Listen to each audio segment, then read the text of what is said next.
of the risk of being a little immodest, I wish to say that my name is synonymous with superconductivity research in the country. Even today, from unknown quarters, I get message whenever there is a discovery in superconductivity in the news from somebody unknown. They just send me a message saying that, sir, what do you think about it? So that fascinates me. So I did pursue my passion of doing physics, and you are one of the chosen ones. Why? Look at this next slide. Let us start with the greatest of them all, Sir Isaac Newton. Yeah, I don't know which whether the planets and the bodies started following the laws of motion after Newton specified them, or Newton later on came out with the laws. But I tend to believe it is Newton who defined the laws and all of us started behaving that way. Such a great man. You are in the good company, my friends. This is one of the, if you are in physics, you better download this. It is there on the net, or you can take it from my PPT. This is the greatest assembly or conference or congress of the greatest minds in physics in the last century or so. The names that you probably heard is third is from Ernest. Then you have Erwin Schrödinger. Yeah. And of course, you have Pauli, and then Heisenberg. Pauli, Heisenberg. Look at that. Debye. Yeah. Knudsen diffusion. You heard of Knudsen diffusion. Bragg, who told us what crystals are about. Today, we understand everything about solids because of Bragg. Then Dirac, Compton, de Broglie. Why? De Broglie there. Born. Born-Oppenheimer approximation, you know that. And the one and only Niels Bohr. He was the first one to see the atom the way it is seen today with some refinements. Langmuir, oh, the greatest of them all. Max Planck, Planck's constant. Madame Curie, Lorentz force, you know. And the one and only, the god of physics, Albert Einstein. The greatest and the greatest of them all. Langevin, Guy, Wilson, Richardson, and so on. So this is a very, very famous photograph. If you are ever utter the word physics in your life, you must print this out, either black and white or color, it doesn't matter. Frame it and keep it in front of you. That is an inspiration enough. What I want to impress on you is, you are in the company making a beginning to try and understand what these great men are. And hopefully someday you'll also be part of such a group photo. That's my genuine wish, and that's my dream for all of you. What about India? Let's look at the famous Indian faces. The greatest, Sir C.V. Raman, who discovered Raman effect. By the way, Sir C.V. Raman, and the last one here, Subramaniam Chandrasekhar, who came up with the Chandrasekhar limit in astrophysics, and who was the originator of the concept of black holes. He was given a Nobel Prize. C.V. Raman, of course, got the Nobel Prize. So these two people studied in Chennai. And it so happened that I went to give a talk in, many times I went to conduct a PhD vive also in the physics department in the Madras Presidency College. And when I was in that place, a very old lecture hall with all old Burma teak, solid, and then huge gallery. And then when they were introducing me and talking to me and so on, they told me that Sir C.V. Raman and Chandrasekhar both were students of physics, in their bachelors. They were sitting as students in that very lecture hall. And they showed me where C.V. Raman used to sit and where Chandrasekhar used to sit. Yeah, I was stunned. I mean, it is an experience in front of the world for me, standing in that room where C.V. Raman was there, Chandrasekhar was there as BSc students. So we had some extremely great physicists, and I will prove it to you as we go on. Of course, we have Bose. You know Bose-Einstein statistics, bosons, Bose condensation. All these things, if you have not heard, you'll be hearing it in your masters. Of course, Meghna Saha, Homi Baba, it is a household name now, BARC, Baba Atomic Research Center. It's all because of him. There was a movie also. And then Vikram Sarabhai, VSSC, space, G.N. Ramachandran, and Jayant Narlikar, one of the giants in astrophysics. So we had a rich legacy of physicists coming from India. What is important in what I say is when I visit other countries and I see a street named after a Nobel laureate, or somewhere there's a board, Linus Pauling in Corvallis. People just pass by, but it is Linus Pauling. And you go and then you see very nondescript, a little bit E is equal to mc square, written in Ulm, in a small town in Germany, and Einstein's birthplace, and people walk around. So for them, like in France, you say Lavoisier and Marie Curie, you go there, you see all these boards here and there, very common. So the people grow with these names in their backyard. So that means 99% of the mental barrier is broken. They are one of them. They are just one of them. All right. That is the most important thing. And that's where I want to show you these Indian physicists who have contributed so much, including Raman effect, you know, Bose-Einstein statistics, boson, Higgs boson, everything is about Bose, Chandrasekhar limit. So they were all from here. They were one of us, just like you and me. So we are lucky. Not to say anything bad about other countries, but there are many countries where there are no great physicists, nor are there any Nobel laureates. There are dime a dozen countries in this world, and they can't relate themselves to anybody. And we are very lucky. I have always said, or even most of the people say that if there was no Gavaskar, there wouldn't have been a Tendulkar. So it is the legacy, and it should be part of our lifestyle and culture that we excel in future. Out of the blue, you cannot just get it. Like in Kerala, we have this Kathakali. I don't know if anybody else can do that, but it comes natural to them. And same thing with Bharatanatyam or Kuchipudi. If you go and tell somebody in America, they really struggle hard to learn that. Whereas for us, Bharatanatyam is part of it. You know, we see it all the time, everywhere, in temples, everywhere, and so on. So it comes as a natural thing. So you are in good company. And once again, I'm happy that you have chosen this line. Please pursue.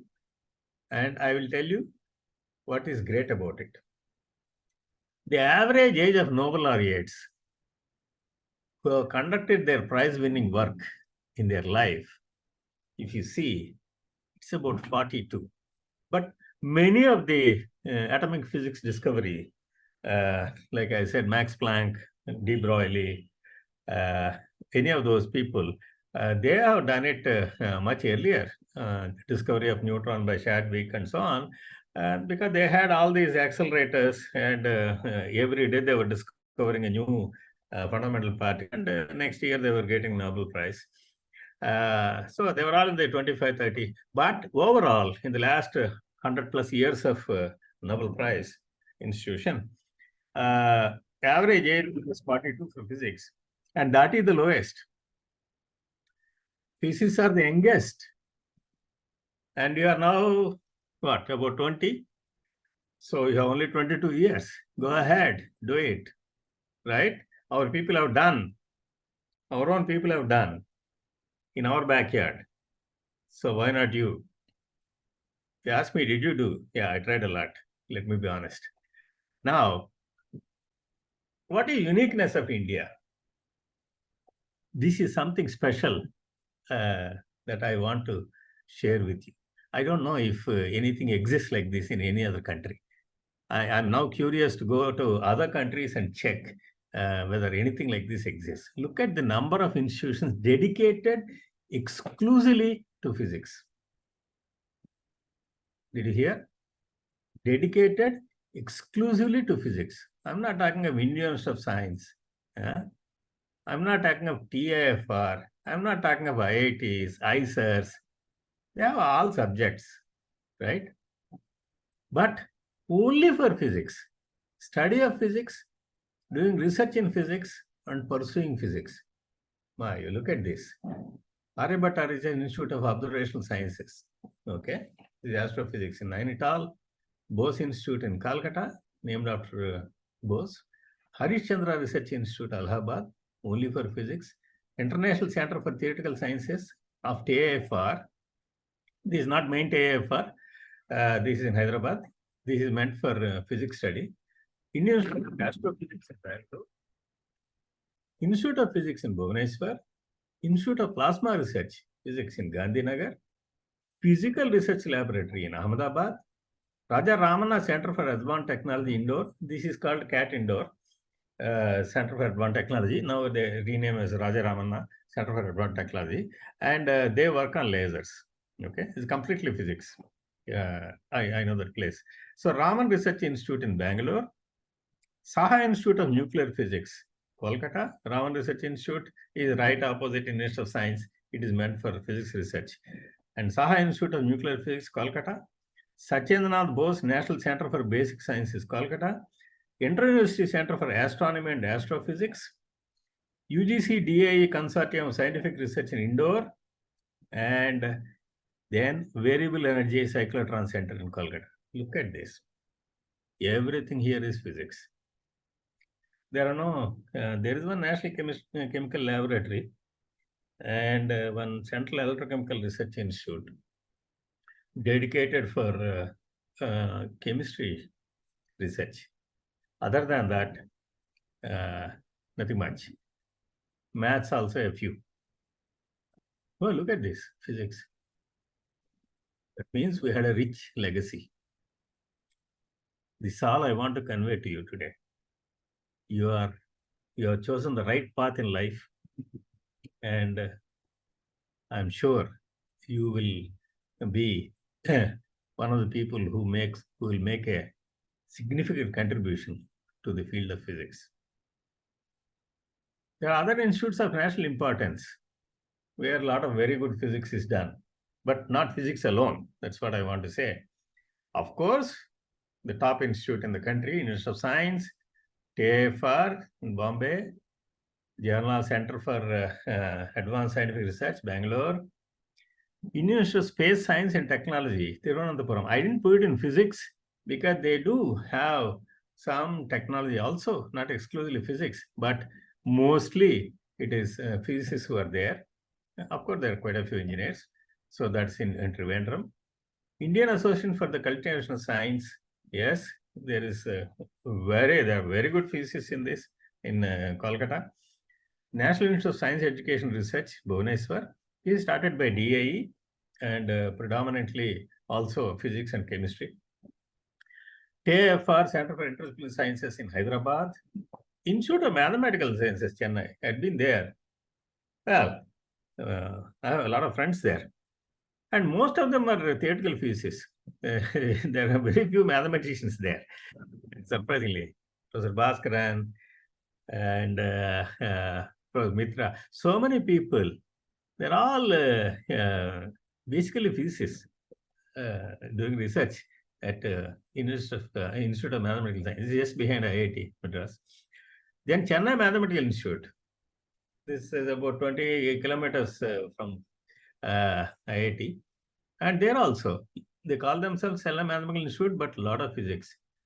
And Homi Bhabha National Institute, Mumbai, Academy of Scientific and Innovative Research, India, of course, IITs, ISERs, central universities.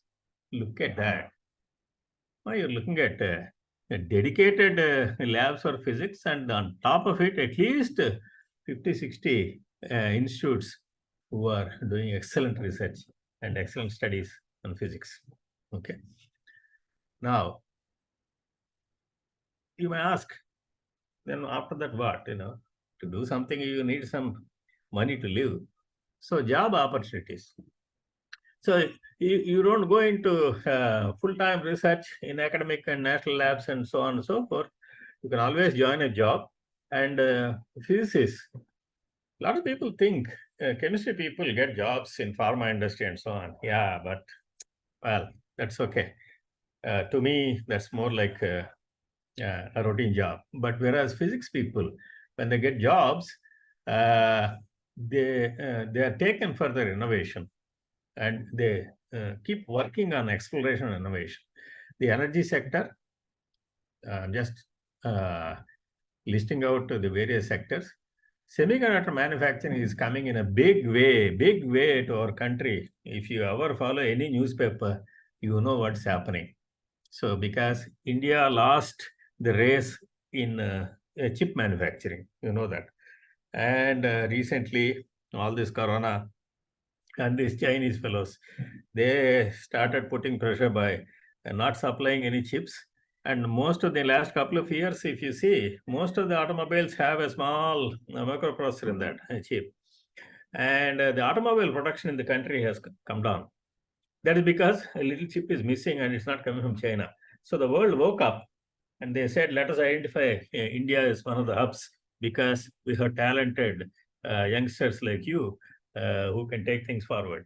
So semiconductor manufacturing is coming in a big way. Big way. I'm jealous of you.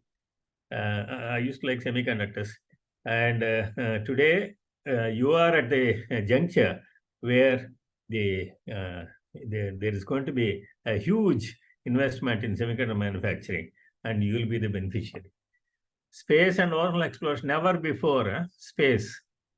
If you are from Kerala, you know how much that day we celebrated when ISRO landed on moon. India landed on moon.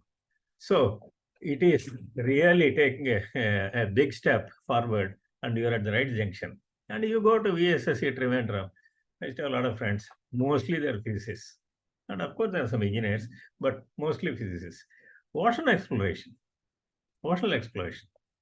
You'll be surprised. There is a National Institute of Ocean Technology in Chennai. And the director of that, Anand Ramdas, was my student. He's a PhD from physics department. I used to guide PhDs from physics also. So he is the director. He's a physicist. And they are now targeting going to 500, 600 meters below the surface. And so that's called Samudrayan. So he showed me all the vessel they are putting it together and so on and so forth. So much work they do. Geophysics, meteorology, Geological Survey of India, and then meteorology. Medical technology and healthcare is really looking up. Now, biomedical engineering. One of our people who is the key person behind BENZIL, Dr. Shabeeb, he knows more about this because his PhD is on engineering design and biotechnology. So there is a lot of potential in the country for manufacturing medical technology devices, and then healthcare, biophysics, biomedical instrumentation, robotics, going to come in a big way. And instrumentation. Who can handle instruments in any industry?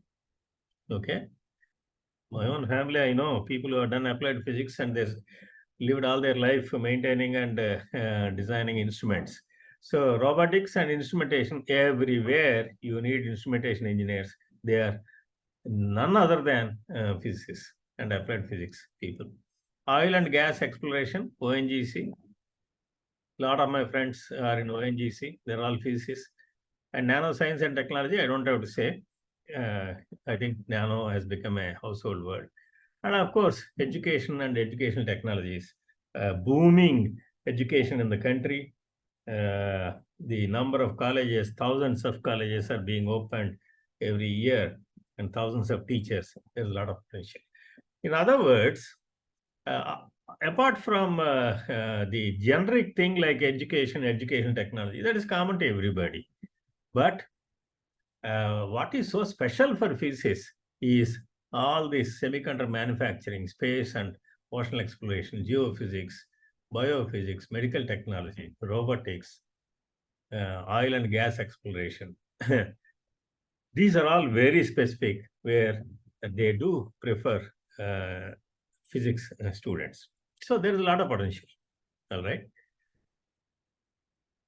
And organizations, if you look at it, atomic energy organizations full of physics people, starting from Homi Baba himself, then even recent ones who have contributed the second Pokhran explosion, Dr. Chidambaram, and then Dr. P.K. Iyengar. Everybody is a physicist, okay? So a lot of these organizations, BRC, IGCAR, are very strong in their physics. There are a number of CSR labs. Just now I said Physics Research Laboratory and CAT, so many other CSR labs, DST labs, defense labs, DMRL, DRDL, Naval Physical and Oceanography Lab in Cochin, NSTL, Vizag, so many. And of course, ISRO is in your backyard. Geological Survey of India, NIOT, just now I mentioned, National Institute of Oceanography, ONGC, they recruit a lot of people, BHEL, NTPC, Thermal Power Corporation, national observatories. You can be one of those lucky ones if you do astrophysics to be appointed there and keep on watching the stars. So beautiful. Very close to Chennai, there is an observatory. I once visited. They switch off all the lights by 7 o'clock. Even the quarters there, they should not have any lights inside. So the government gives them curtains because without light, how can you live inside? And outside, nobody, no lights. And then you go and watch through that telescope, National Observatory. It is so beautiful to see the universe. Of course, IITs, there are plenty of them now, about 25. ISERs, central and state universities. And in the private sectors, booming. Ola, Amar Raja Batteries, Ensure, Reliance, big player, Exide, all the big players are getting into electric vehicles, TVS, electric vehicles, and all of them need batteries. But the battery, unlike a lead acid battery that you use in our car now or your regular scooter for the lights and so on, unlike that battery where you can just take the battery and then put it there, these lithium batteries need what is called battery management system, BMS. It is the heart. It is the heart. Or shall I say it is the brain? Okay. So the battery will work, but to control it, to see that it doesn't explode, it performs correctly and charged correctly and stop at a regular discharge or designated discharge. The BMS is the most important thing, and that is the job of physicists to design that. Because so much goes into what is the power requirement, the current, the voltage you have to design. And so many battery manufacturing companies, there's a lot of demand. And medical equipment manufacturing companies, made in India is a big thing. So a lot of manufacturing is coming to India. And of course, in power sector, all the what do you call that, power control systems you have to design in the power sector. So in the private sector, there are a lot of potential for physicists. You may say, was it not there when you were there? There were no companies here in those days. Where is the private sector? Only private sector I know is a shop next to my house where they sell some rice and then some pulses and the vegetables. And nothing there. But today, India is a very different thing. And I'm very jealous of you guys. I wish I was born again in this era, because I will see sky has no limits. All right. So on that note, I just want to conclude, not take too much of your time. I want to give a personal touch. My dream, your destiny. A room temperature superconductor. I spent all my life working on that. Didn't happen. Okay. Day and night. Work 20 hours a day for several years. Then I've been working since 1990 to realize the dream of converting waste heat into electricity. This Peltier refrigerators, thermoelectric, thermo-EMF, Seebeck effect rather. You must have studied. It's just a thermocouple. So you maintain two junctions at two different temperatures, you get a potential and a current. So to convert that with high efficiency is a challenge. The world is now taken very seriously. And I always say that right now, research in thermoelectrics separates the men from the boys in physics, condensed matter physics or solid-state physics. You can do work on all other things, but the most challenging field is the thermoelectrics. Right now, the efficiency is about, the commercial ones are about 1 or 2%. You won't get more than that. Yeah. Peltier effect, Peltier cooling. You have Peltier coolers. You can just Google and then you can buy. But their efficiency is only 1 or 2%. And in the lab, you get about 5%. Okay. But you do it at 20% efficiency. I don't know if I'll be around so long, but I'll be watching you from upstairs there. Okay. And I will influence the Nobel Committee from there and tell them that they should give you a Nobel Prize. This is the next Nobel Prize waiting in the offing, and people have to achieve this. People are really working hard. So your time starts now, and I am waiting also. So with this, I welcome you to the wonderful world of mother of all sciences, physics. Let me congratulate you for choosing this field. You really need the intellectual perspective to choose physics, because normally people will say, I will go to engineering, I will go to IT, I will do this, I will do that, and get some job and so on. But without even worrying about what is in store for you, you have chosen physics. First of all, let me congratulate you on this. And you have chosen to come to BENZIL, where a set of very committed people who have seen the better part of education and education institutions like IITs and ISERs, they have now come and say that we will take our brothers along and put them on the same pedestal. So you are very lucky. So once again, congratulating you, and I wish you all the best. And I am waiting. You have to come. We are at 150K superconductivity, halfway to 300K. Below 150K, I can produce a superconductor in my lab, where the resistance becomes zero. That's what a superconductor is. You know it, right? But then you have to drag it to 300K. Okay. So thank you very much for giving me this opportunity to talk to young people like you. The thing about young people is we live life once again through them. God bless you. Bye. Thank you, sir. We hope our students will take this challenge and they will come up with ideas.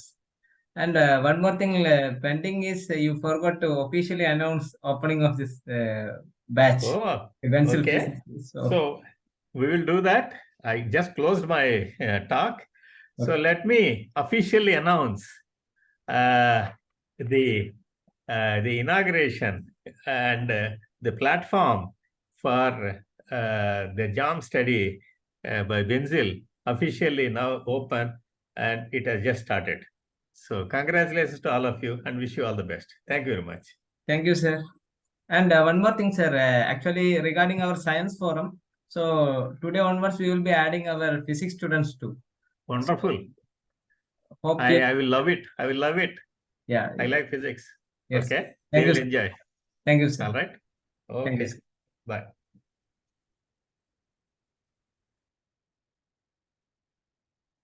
പിന്നെ നമ്മൾ നേരത്തെ പറഞ്ഞ പോലെ ഇനി നമുക്ക് മലയാളത്തിലാക്കാം. എല്ലാവരും മലയാളമായിരിക്കും prefer ചെയ്യുമെന്ന് വിചാരിക്കുന്നു. ഇനി അടുത്തത് ബെൻസിലിന് നമുക്ക് നിങ്ങൾക്ക്, അതായത് നമ്മുടെ സ്റ്റുഡൻസിന്, ഫിസിക്സ് സ്റ്റുഡൻസിന് എന്ത് ചെയ്യാൻ പറ്റും? അപ്പൊ റംഷാദ് സാർ നമ്മുടെ കൂടെ ഉണ്ട്. Sir please. Yes, yes. Okay, sure.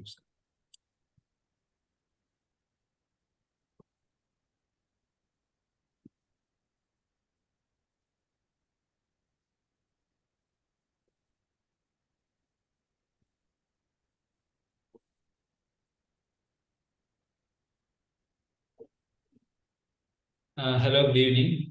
അപ്പം സാറിന്റെ വളരെ എന്താണ് ഒരുപാട് കാര്യങ്ങൾക്ക് നിങ്ങൾക്ക് അറിയാൻ പറ്റിയിട്ടുണ്ടാകും. ഒരുപാട് ഫിസിക്സ് റിലേറ്റഡ് ആയിട്ടുള്ള ഇൻസ്റ്റിറ്റ്യൂഷനും കാര്യങ്ങളൊക്കെ സാറ് പരിചയപ്പെടുത്തി തന്നു. ഓക്കെ, അപ്പൊ നമ്മുടെ ഫസ്റ്റ് മീറ്റിംഗ് ആണ്. നമ്മൾ നവംബർ 1 മുതലാണ് നമ്മൾ അഡ്മിഷൻ കാര്യങ്ങളൊക്കെ സ്റ്റാർട്ട് ചെയ്തത്. നമ്മളൊരു വലിയ എന്താണ് ആഗ്രഹത്തിലാണ് നമ്മൾ ഈ ഒരു ബെൻസിൽ ഫിസിക്സ് എന്ന് പറയുന്ന ഒരു പ്ലാറ്റ്ഫോം സ്റ്റാർട്ട് ചെയ്യുന്നത്. ഒരുപാട് കാരണങ്ങളുണ്ട്. അതിൽ ഒന്നാമത്തെന്ന് പറഞ്ഞാൽ നമുക്ക് നല്ലൊരു ടീച്ചിങ് സ്ട്രെങ്ത് ഉണ്ട്. ഞങ്ങൾ എല്ലാവരും ഇപ്പം നിങ്ങളുടെ കൂടെ നിങ്ങൾ ആ പോസ്റ്ററുകൾ കണ്ടിട്ടുണ്ടാകും. ഞാൻ IIT മദ്രാസിൽ നിന്നാണ് PhD ചെയ്തത്. ഞാൻ കെമിസ്ട്രിയാണ്. നമ്മുടെ എൻ്റെ കൂടെയുള്ള ബാക്കി എല്ലാവരും ഫിസിക്സിന്റെ ആളുകളാണ്. ഇവരെല്ലാവരും IIT ഡൽഹി, IIT മദ്രാസ്, പല ഏറ്റവും നല്ല ഇൻസ്റ്റിറ്റ്യൂഷന്റെ ഭാഗമായി വന്ന ആളുകളാണ്. അപ്പൊ നമുക്ക് ഓൾറെഡി എല്ലാവരും പരിചയമുണ്ട്. ഞങ്ങൾ ടീമായിട്ട് IIT മദ്രാസിലൊക്കെ ഉണ്ടായിരുന്ന ആളുകളാണ്. അപ്പം എന്തായാലും ഒരു എക്സ്പെർട്ടൈസ് നമ്മുടെ കയ്യിൽ ഉള്ളത് കൊണ്ട് അത് നമ്മുടെ എസ്പെഷ്യലി കേരളത്തിലെ കുട്ടികൾക്ക് അതിന്റെ ഒരു ബെനിഫിറ്റ് ഉണ്ടാക്കുക എന്നുള്ള ഒരു പോയിന്റിലാണ് നമ്മളിത് സ്റ്റാർട്ട് ചെയ്യുന്നത്.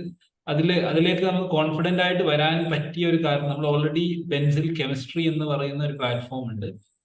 അതിന്റെ 1-2 കാര്യങ്ങളിലേക്ക് ഞാൻ വരാം, എന്നിട്ട് നമുക്ക് ഫിസിക്സിലേക്ക് പോകാം.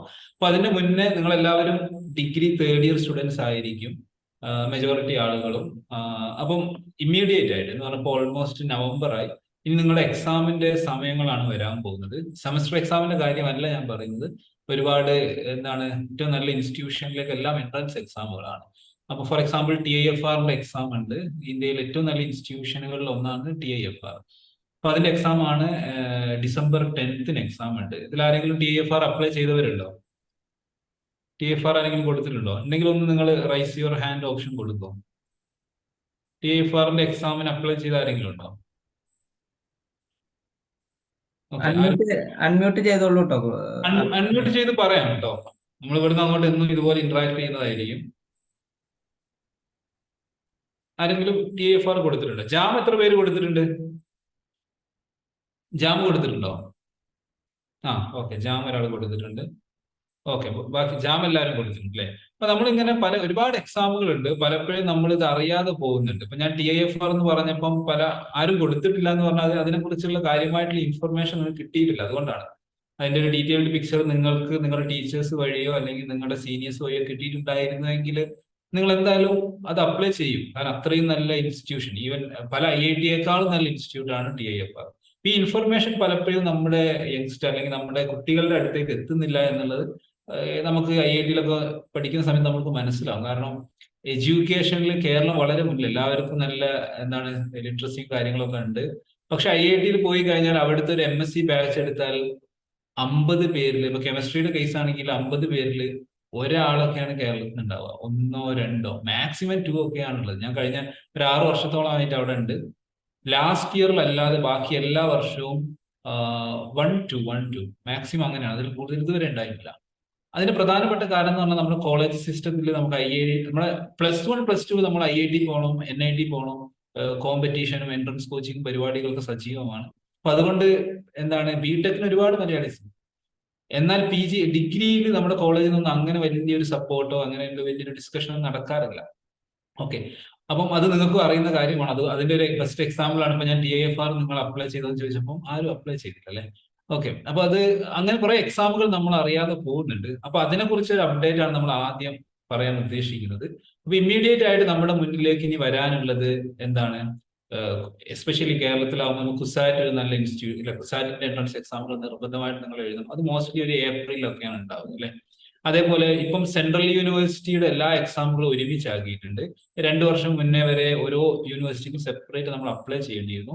ഇപ്പം ഏകദേശം 41 യൂണിവേഴ്സിറ്റീസ് ഒരുമിച്ചാണ്. അത് നല്ല സൗകര്യമുള്ള കാര്യമാണ്. അതും പക്ഷെ ജൂണിലായിരിക്കും എക്സാം ഉണ്ടാവുക.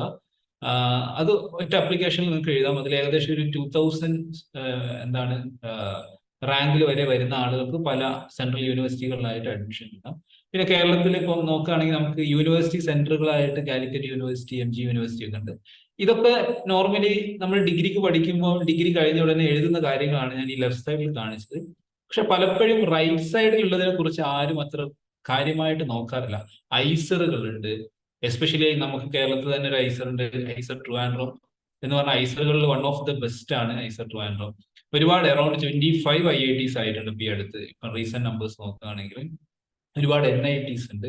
പക്ഷെ ഇതിലേക്കൊക്കെ നമ്മൾ അതിലേക്ക് എത്തണമെങ്കിൽ ചെറിയൊരു വർക്ക് നമ്മുടെ ഭാഗത്ത് നിന്ന് വേണം. പക്ഷെ പലപ്പോഴും നമ്മൾ ഇതൊന്നും ടാർഗറ്റ് ചെയ്യാറില്ല. അപ്പൊ അതിന് നിങ്ങൾ എല്ലാവരും അറ്റ്ലീസ്റ്റ് IIT ജാം എക്സാം വഴിയാണ് ഈ പൂളിലേക്ക് നമ്മൾ അപ്ലൈ ചെയ്യേണ്ടത്. കുറെ പേര് അപ്ലൈ ചെയ്തിട്ടുണ്ട്. ഓക്കെ, അത് കഴിഞ്ഞിട്ട് ഏകദേശം ഇത് ഫെബ്രുവരിയിൽ എക്സാം വരുന്നത് കൊണ്ട് അത് കഴിഞ്ഞിട്ട് 3 months കൂടെ ഒരു ഗ്യാപ്പ് കിട്ടും നമുക്ക് പ്രിപ്പറേഷനും കാര്യങ്ങളൊക്കെ. അപ്പൊ ഇതാണ് മെയിൻ ആയിട്ട് നമ്മുടെ മുന്നിൽ ഇപ്പോൾ ഉള്ളത്. ഓക്കെ അല്ലേ. അപ്പൊ ഇവിടെ നമ്മൾ ശ്രദ്ധിക്കേണ്ടത് പല IIT-കളിലായിട്ട്, IIT എന്ന് പറയുമ്പോൾ ആകെ കുറച്ച് സീറ്റോ ഒരു ഇൻസ്റ്റിറ്റ്യൂട്ട് മാത്രം വിചാരിക്കരുത് നിങ്ങൾ. ഏകദേശം ഇപ്പൊ ഫിസിക്സ് ആണെങ്കിലും കെമിസ്ട്രി ആണെങ്കിലും ഒരു 700 റാങ്ക് വരെയുള്ള കുട്ടികൾക്ക് IITs കിട്ടാം അല്ലെ. ഇപ്പൊ 700 സീറ്റ്സ് അവിടെ അവൈലബിൾ ആണ്. ഇനി NIT കൂടെ കൂട്ടുമ്പോൾ ഒരു 1200 റാങ്ക് വരെ ജാം എക്സാമിൽ കിട്ടിക്കഴിഞ്ഞാൽ നിങ്ങൾക്ക് എന്ത് ചെയ്യാം, IIT-യിലോ അല്ലെങ്കിൽ അറ്റ്ലീസ്റ്റ് NIT-യോ ആയിട്ട് നിങ്ങൾക്ക് അഡ്മിഷൻ കിട്ടാവുന്നതാണ്. നേരത്തെ പറഞ്ഞ പോലെ ഒരുപാട് NIT ഉണ്ട്, ഐസറുകളുണ്ട്, IIT ഉണ്ട്. അപ്പം ഇപ്പൊ ലാസ്റ്റ് ഇയറിൽ കുറച്ച് നമ്മൾ ഒരുപാട് കുട്ടികൾ പോയിട്ടുണ്ട്. അതിന്റെ ഡീറ്റെയിൽസ് ഞാൻ പറയാം. അപ്പം ഇത്രയും ഇൻസ്റ്റിറ്റ്യൂഷൻസ് ഉണ്ട്. നമ്മൾ നാട്ടിലെ നമ്മൾ പഠിച്ച കോളേജോ നമ്മളെ വീടിന്റെ അടുത്തുള്ള സ്ഥാപനമോ അല്ലെങ്കിൽ നമ്മുടെ യൂണിവേഴ്സിറ്റി ഇങ്ങനെ നിങ്ങൾ ലോക്കലി അങ്ങ് സെറ്റിൽ ആവാൻ നോക്കരുത്. കാരണം നിങ്ങൾ ഇപ്പം പഠിക്കുന്നതിനേക്കാളും ഒരു 30 times ബെറ്റർ ആയിട്ടുള്ള ഒരു അക്കാഡമിക് എൻവയോൺമെന്റും മറ്റെല്ലാ ഫെസിലിറ്റീസും ഉള്ള ഒരുപാട് സ്ഥാപനങ്ങളുണ്ട്. അപ്പം അതിലേക്ക് നിങ്ങൾ കണ്ടതല്ല. നമുക്കിപ്പം നമ്മുടെ കോളേജിൽ പഠിക്കുമ്പോൾ നമ്മുടെ കോളേജാണ് ബെസ്റ്റ് അല്ലെ. പക്ഷെ നമ്മൾ കാണാത്ത ഒരുപാട് കാഴ്ചകളുണ്ട്. നേരത്തെ സാർ പറഞ്ഞ പോലെ ഏറ്റവും ബെസ്റ്റ് ആയിട്ടുണ്ട്. അപ്പോൾ അങ്ങനത്തെ ഒരുപാട് ടൈം നിങ്ങളുടെ മുന്നിലുണ്ട്. അതിലേക്ക് ഇപ്പം നിങ്ങൾക്ക് ഇനിയിപ്പം ഒരു മെയിൻ എന്താണ് അക്കാഡമിക് പ്രോസസ്സ് വരുന്നത് നിങ്ങളുടെ PG ആണ് അല്ലെ. ചില ആളുകൾ PhD-ക്ക് പോവാതിരിക്കാം. പക്ഷെ ഇനി ഒരു 2 year കൂടി നമ്മുടെ ലൈഫിൽ പ്രധാനമായിട്ടും പഠനത്തിന്റെ അല്ലെങ്കിൽ കോഴ്സിന്റെ ഭാഗമായി നമുക്ക് വരുന്നുണ്ട്. അപ്പൊ അതെങ്കിലും നമുക്ക് അവൈലബിൾ ആയിട്ടുള്ള ഏറ്റവും നല്ല ഇൻസ്റ്റിറ്റ്യൂട്ടിന്റെ ഭാഗമാകുക എന്നുള്ളത് ഒരു പ്രധാനപ്പെട്ട കാര്യമാണ് അല്ലെ. അപ്പൊ അതിലേക്ക് എത്താനുള്ള കുറെ കാര്യങ്ങളാണ് നമ്മുടെ എക്സാംസും ഇൻസ്റ്റിറ്റ്യൂഷൻ കാര്യങ്ങളൊക്കെ പരിചയപ്പെടുത്തുന്നത്. അപ്പൊ ഇവിടെ നമ്മൾ എടുത്തു കഴിഞ്ഞാൽ ഞാൻ നേരത്തെ പറഞ്ഞ ഒരുപാട് നല്ല യൂണിവേഴ്സിറ്റികളുണ്ട്. Hyderabad university, Aligarh, Delhi, BHU, JNU ഇങ്ങനെ ഒരുപാടുണ്ട്. എല്ലാത്തിലേക്കും ഞാൻ പോകുന്നില്ല. അപ്പൊ അതൊക്കെ വരുന്ന 6 മാസം കൊണ്ട് നിങ്ങൾ എന്തായാലും എഴുതും. നിങ്ങൾ തേർഡ് ഇയർ സ്റ്റുഡൻസ് ആണെങ്കിൽ ഇപ്പൊ നിങ്ങൾ ഇതിനെക്കുറിച്ച് അത്ര വെറിയുടെ അല്ലെങ്കിലും ഒരു 4-5 മാസം കഴിയുമ്പോൾ ഡിഗ്രി കഴിയാറാകുമ്പോൾ എല്ലാവരും ഇതൊക്കെ അപ്ലൈ ചെയ്യുന്ന ആളുകളാണ്. അപ്പൊ ഇങ്ങനെ ഒരുപാട് കാര്യങ്ങളുണ്ട് നിങ്ങൾ മനസ്സിലാക്കുക. അപ്പം പറഞ്ഞു വരുന്ന ഇതാണ്, നിങ്ങൾ IIT മദ്രാസ് എടുത്താലും ബോംബെ എടുത്താലും ഇപ്പം ഐസർ ട്രിവാൻഡ്രത്തിന്റെ ഒരു പിക്ചറാണ്. വളരെ ബ്യൂട്ടിഫുൾ ആയിട്ടുള്ള ഒരു ക്യാമ്പസ് ആണ്. പക്ഷെ ഇത്തവണ അവിടെ MSc-ക്ക് ഉള്ളത് MSc-ക്ക് ഏകദേശം 25 കുട്ടികളാണ് ഈ വർഷത്തെ PG എൻട്രൻസ് ക്വാളിഫൈ ചെയ്ത് പോയത്. അതിൽ ഫിസിക്സിൽ ആകെ ഞാൻ ഈ അടുത്തൊരു ഇൻഫർമേഷൻ അവിടെ ചോദിച്ചപ്പോൾ മാക്സിമം 2 പേരാണെന്നാണ് എന്നോട്. കഴിഞ്ഞ 3 വർഷം കഴിഞ്ഞ വർഷം ഫിസിക്സിൽ കുറച്ചൊരു 3 പേരോളം ഉണ്ടായിരുന്നു. ഈ വർഷം 2 എന്നാണ് എനിക്ക് കിട്ടിയ. കാരണം അവിടെ കെമിസ്ട്രിയിൽ നമ്മൾ ഒരുപാട് കുട്ടികളുണ്ട്. അപ്പൊ അവരോട് ഞാൻ ചോദിച്ചിരുന്നു മാത്സിലും ഫിസിക്സിലും എത്ര കുട്ടികളുണ്ട്. നിങ്ങൾക്ക് വേണമെങ്കിൽ അന്വേഷിക്കാവുന്നതാണ്. അപ്പം ഇങ്ങനത്തെ നല്ല ഇൻസ്റ്റിറ്റ്യൂട്ടിലൊക്കെ 1 or 2 മലയാളീസ് അല്ലെങ്കിൽ മലയാളി സ്റ്റുഡൻസ് ആണ് വരുന്നത്. പക്ഷേ കെമിസ്ട്രിയിൽ ഈ വർഷം 20 കുട്ടികളുടെ ബാച്ചിൽ 13 കുട്ടികളാണ് കേരളത്തിൽ നിന്ന് പോയത്. ആ 13 കുട്ടികളും ബെൻസിലിൽ നിന്നുള്ള കുട്ടികളാണ്. ഇതിന്റെ ഡീറ്റെയിൽസ് ഞാൻ നിങ്ങളോട് പറയാം. അപ്പം ഞങ്ങളിപ്പോൾ ക്ലാസ്സുകൾ തുടങ്ങിയിട്ട് ബെൻസിലിൽ ഇപ്പം കെമിസ്ട്രി 2 വർഷമായി നമ്മൾ ക്ലാസ് എടുക്കുന്നു. ഫസ്റ്റ് ബാച്ചിൽ നിന്ന് തന്നെ ഏകദേശം 8 കുട്ടികൾ. അതിന്റെ ഡീറ്റെയിൽസിലേക്ക് ഞാൻ വരാം. നമ്മൾ ആദ്യം ഇൻസ്റ്റിറ്റ്യൂഷനിൽ നിന്ന് പരിചയപ്പെടുത്തുക. അപ്പൊ ഇതുപോലെയുള്ള ഇതാണ് ഇന്ത്യയിലെ ഏറ്റവും ബെസ്റ്റ് ഇൻസ്റ്റിറ്റ്യൂട്ട് IISc ബാംഗ്ലൂര്. അപ്പൊ ഇങ്ങനത്തെ ഒരുപാട് നല്ല ഇൻസ്റ്റിറ്റ്യൂട്ടും നല്ല എൻവയോൺമെന്റിലൂടെ നമുക്ക് പാസ് ചെയ്ത് പോകാനുള്ളതാണ്. അപ്പൊ അതിനനുസരിച്ച് നമ്മുടെ ക്വാളിറ്റിയും മാറും, നമ്മൾ അറ്റ്ലീസ്റ്റ് കുറഞ്ഞ സമയമെങ്കിലും ഇതിന്റെ ഭാഗമായി കഴിഞ്ഞാൽ. അപ്പൊ അതിന് വേണ്ടിയിട്ടുള്ള ഒരു അറ്റംപ്റ്റ് നടത്തണം. അല്ലാതെ നമ്മളിപ്പോ എന്താണോ നിൽക്കുന്നത് അതിലിങ്ങനെ കംഫർട്ട് സോൺ ക്രിയേറ്റ് ചെയ്ത് അവിടെ അങ്ങ് ആയി പോകാൻ പാടില്ല നമ്മൾ. ഓക്കെ അല്ലേ? അപ്പം നമ്മൾ ഇപ്പൊ പ്രധാനമായിട്ടും ഈ പറഞ്ഞ IIT, ISER, NIT jam exam എന്ന് പറഞ്ഞൊരു എക്സാം ആണ്. അതിന്റെ പാറ്റേൺ നിങ്ങൾക്ക് അറിയാമെന്ന് വിചാരിക്കുന്നു. അതിൽ 3 പാർട്ടായിട്ടാണ് ക്വസ്റ്റ്യൻസ് ഉണ്ടാവുക. പാർട്ട് എയിൽ കംപ്ലീറ്റ് MCQ ആയിരിക്കും. 1 മാർക്കിന്റെ 2 മാർക്കിന്റെ ഒക്കെ ക്വസ്റ്റ്യൻ ഉണ്ട്. ഓക്കെ, അതിൽ ചെറിയൊരു നെഗറ്റീവ് മാർക്കും ഉണ്ട് 1/3. പക്ഷെ പാർട്ട് ബിയും പാർട്ട് സിയും ഒന്നും നെഗറ്റീവ് മാർക്ക് ഇല്ല. കംപ്ലീറ്റ് പക്ഷെ കൂടുതൽ പ്രോബ്ലം ഓറിയന്റഡ് ആയിരിക്കും. നെഗറ്റീവ് മാർക്ക് നിങ്ങൾക്ക് ആൻസറുകൾ എന്ത് ചെയ്യാം, തെറ്റിപ്പോയാലും പ്രശ്നമൊന്നുമില്ല. അപ്പൊ ഇങ്ങനെയുള്ള അതൊക്കെ നിങ്ങൾക്ക് വരുന്ന ദിവസങ്ങളിൽ ഒരുപാട് എക്സാംസും കാര്യങ്ങളൊക്കെ നിങ്ങൾ പരിചയപ്പെടും. ഓക്കെ, അതിന്റെ കൂടെ തന്നെ കട്ട് ഓഫ് മാർക്കുകൾ നമ്മൾ കോളേജിൽ പഠിക്കുന്ന പോലെ, കോളേജിൽ കിട്ടുന്ന പോലെ 100-ൽ 95, 96, 93 കിട്ടേണ്ട ആവശ്യമില്ല. ക്വാളിഫൈ ചെയ്യാൻ വേണ്ടി ഇത് കെമിസ്ട്രിയുടെയും ഫിസിക്സിന്റെയും വലിയ വ്യത്യാസമൊന്നുമില്ല കേട്ടോ. ഞാൻ ഫിസിക്സിന്റെ ടേബിൾ കംപ്ലീറ്റ് ആയില്ല, 1-2 വർഷത്തെ ഡാറ്റ കിട്ടാനുണ്ട്. പക്ഷെ ഫിസിക്സിന് ലാസ്റ്റ് ഇയറിൽ വന്നത് 22 ആണെന്നാണ് എന്റെ ഓർമ്മ. അപ്പൊ മാക്സിമം 20 to 24 റേഞ്ചിലാണ് കട്ട് ഓഫ് ഉണ്ടാവുക. ഓക്കെ അല്ലേ? 20 to 24 റേഞ്ചിൽ. ഫിസിക്സ് ഒക്കെ അങ്ങനെ തന്നെയാണ്, നിങ്ങൾ ഓൾറെഡി ഇതൊക്കെ ഫെമിലിയർ ആയിരിക്കും. അപ്പൊ 100 മാർക്കിന്റെ എക്സാമിൽ ഒരു 20 കിട്ടിയാൽ മതി, അല്ലെങ്കിൽ 25 കിട്ടിയാൽ തന്നെ നല്ലതാണ്. കെമിസ്ട്രിയേക്കാളും കട്ട് ഓഫ് കുറവാണ് ഫിസിക്സിന് ഉണ്ടാവാറ്. കെമിസ്ട്രിക്ക് ലാസ്റ്റ് ഇയറിൽ 20 ആയിരുന്നു, ഫിസിക്സിനും നിയർലി അറൌണ്ട് ആ റേഞ്ചിലാണ്. എല്ലാ വർഷവും അങ്ങനെ തന്നെയാണ് ഉണ്ടാവാറ്. ഫിസിക്സ് ആണ് കുറച്ചും കൂടി ടഫായിട്ട് വരാറ്. എന്ന് പറഞ്ഞാൽ 100 മാർക്കിന്റെ എക്സാമിന് ഒരു 20 മാർക്ക് കിട്ടിയാൽ തന്നെ നിങ്ങൾക്ക് എന്ത് ചെയ്യാം, എക്സാം ക്വാളിഫൈ ചെയ്യാം. അതൊരു 27-28 മാർക്കായ നിങ്ങൾക്ക് എന്ത് ചെയ്യാം, NIT-യിൽ അഡ്മിഷൻ കിട്ടാം. അതൊരു 35 to 40 നിങ്ങൾക്ക് എത്തിക്കാൻ പറ്റും. 100 മാർക്കിന്റെ എക്സാമിൽ ഒരു 35 or 40 എത്തിയാൽ നിങ്ങൾക്ക് എന്ത് ചെയ്യാം, IIT-യിൽ എത്താൻ, അല്ലെങ്കിൽ അറ്റ്ലീസ്റ്റ് IIT മദ്രാസ് പോലെ ഏറ്റവും ബെസ്റ്റ് ആണെങ്കിൽ ഒരു 50 മാർക്കോ 52 മാർക്കോ വേണ്ടി വരും. അപ്പം ആ രീതിയിൽ നിങ്ങൾക്ക് എന്ത് ചെയ്യാം. അപ്പൊ ഒരുപാട് മോക്ക് ടെസ്റ്റ് ഒക്കെ എഴുതുമ്പോൾ നിങ്ങൾക്ക് മനസ്സിലാവും കറക്റ്റ്ലി നിങ്ങൾക്ക് എത്ര മാർക്ക് ഉണ്ട്, ഇനി എത്രയും കൂടെ ആഡ് ചെയ്യണം. ഒരു നിയർലി അറൌണ്ട് 100 ഡേയ്സും കൂടെ നമ്മുടെ മുന്നിലുണ്ട് ജാം എക്സാമിന്. അപ്പൊ അതൊരു നല്ല ടൈമാണ്, കാര്യമായിട്ട് തന്നെ നമ്മൾ നോക്കേണ്ടതുണ്ട്. ഞാൻ ഇവിടെ പറയുന്നത് നമ്മളിപ്പം ബെൻസിൽ ഓൾറെഡി കൊടുക്കുന്നത് ഡെയിലി ലൈവ് ക്ലാസ്സുകൾ ഉണ്ടാകും. ഓക്കെ അല്ലേ? അപ്പം അതിന്റെ റെക്കോർഡഡ് ക്ലാസ്സുകൾ, ഏതെങ്കിലും ക്ലാസ് മിസ്സായി പോയാൽ അത് നിങ്ങൾക്ക് അവൈലബിൾ ആണ്. ഒരുപാട് എക്സാംസ് അവൈലബിൾ ആണ്.